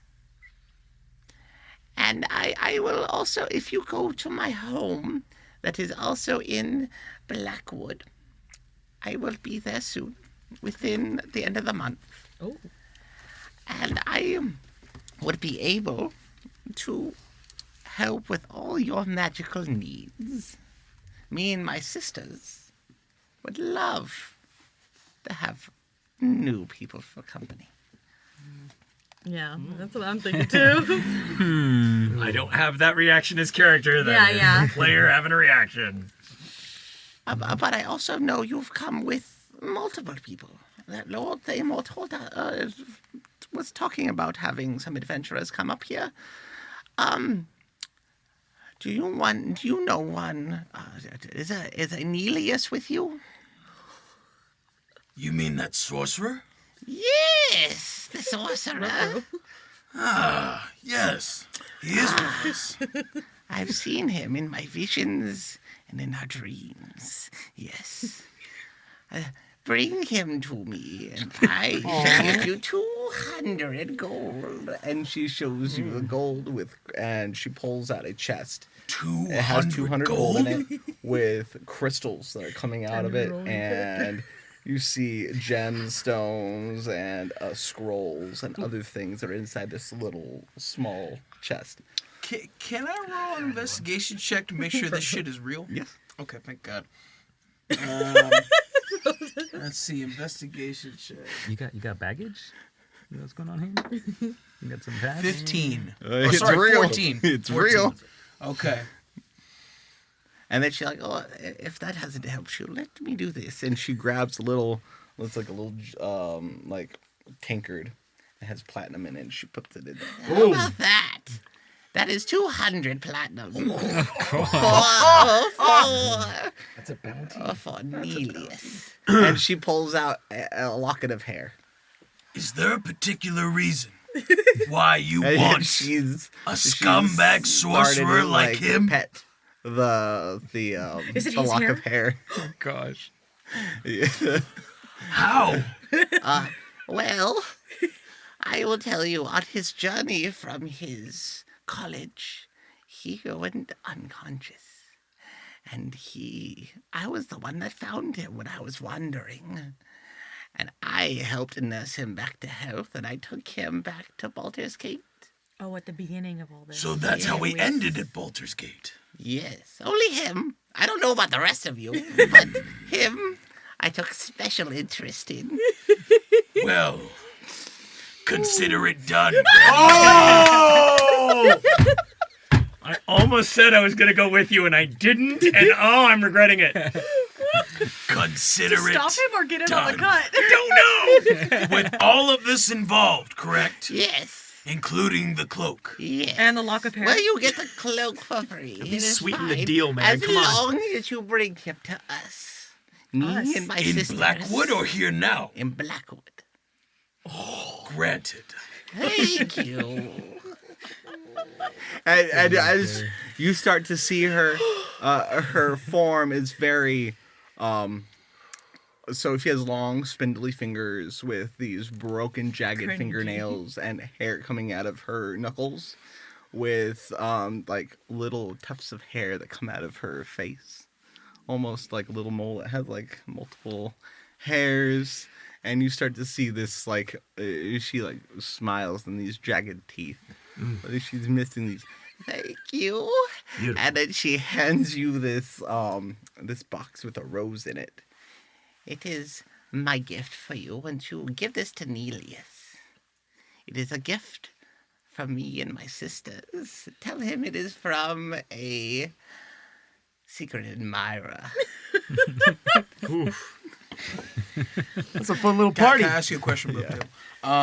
So how much shit did she just give me? 'Cause She basically just bribed you with the with equivalent like, you don't have it of, yet. platinum, gold, It was all like of it. 200 So platinum, gold, and then Because I thought she was giving it to me on the spot. No. 5,000 You'll get uh, like gold worth of 200,000 gems, gold. and she also gave you some scrolls And that's when that's I, just what was in the chest. No, that's just for him. that's when I get him to Yes. Blackwood. Okay, so I haven't got any. No, of this but you've made a bargain with her. stuff. Okay, I've made a bargain with her. And okay. she shakes her. She grabs your hand with her old spindly hands. Oh God. And she shakes with you, and all you. And as you do that, you see these almost like a white almost like a white string connects your hand to hers, and it kind of like spins around your guys' hands, goes over your body. And she's like, a deal has been struck. Ah, It's like a great. freaking soul bond. I know. And as she pulls away, Would you say your friends are ready to go on their adventure? I think so. Okay, and she snaps, and you guys now teleport. And as you Damn it. guys, and all of you, Just wherever we are. wherever you are, you just God, teleport. Mid conversation. Yeah, just. No thank you, that's for you. Damn And it. then you guys find yourself over by. You're up you can above the lake. So you're over you have on. time to. Yes. Okay. Right there. We're on the other side of that lake. Yeah, on the Curious Lake. far end. there, yeah. Okay. Here. About to go into. So Brightwood and Yeah, you're like Yeah, right we're- in the we're middle near of it. Brightwood. Yes, you're. And Theodora. Yeah, you have come out near right the spot you out need to be. yeah, we're right of the between. lake. I'll come back here. Great. Right between Brightwood She and Theodora. has basically teleported you guys right on the bank of the lake. Right between the two forests there, right? Yes. Brightwood and Theodora. Okay. So you see where the lake kind of starts right there, and that little right there. Yeah. She basically teleported Yeah. you guys right there. Please I tell still have me my it. goblin, right? Yes. What's his name Please. again? Gibbles. Gibbles. Come Is he on, with man. us? Yes. Oh yeah, he's riding on his shoulder. He's whacking him like he's a horse. Come on, go! Barter Town! Please told tell you me no. I get to find out what's in the box before we close. So as you open the box, you see this. It looks like a flute. Pause. Just pause right there. I gotta freeze. Okay. Okay, guys. So, you guys have been teleported to the bank of the river. As you guys teleport to the bank of the river, you guys see in the woods that is across from you, you see this fog. As this fog comes out, you see a large figure with antlers coming out of the forest with you hear and as you see arrows coming your way, that is where we are going to end. Leaving Do us you on a want to save for cliffhanger. next time for what's in the box? Yes. What's in the box? What's in the box? Oh God. I would like to thank our sponsors one last time. +3 to Charisma and our amazing Float Studios with Roy. We had some technical difficulties, but I think it was a success. Have a good night, guys. Yeah. Yeah. At least the audio is gonna be it. It's gonna be impeccable. Podcast. Well, we have audio and we have Kyle. rice. All right. We have audio and we have rice.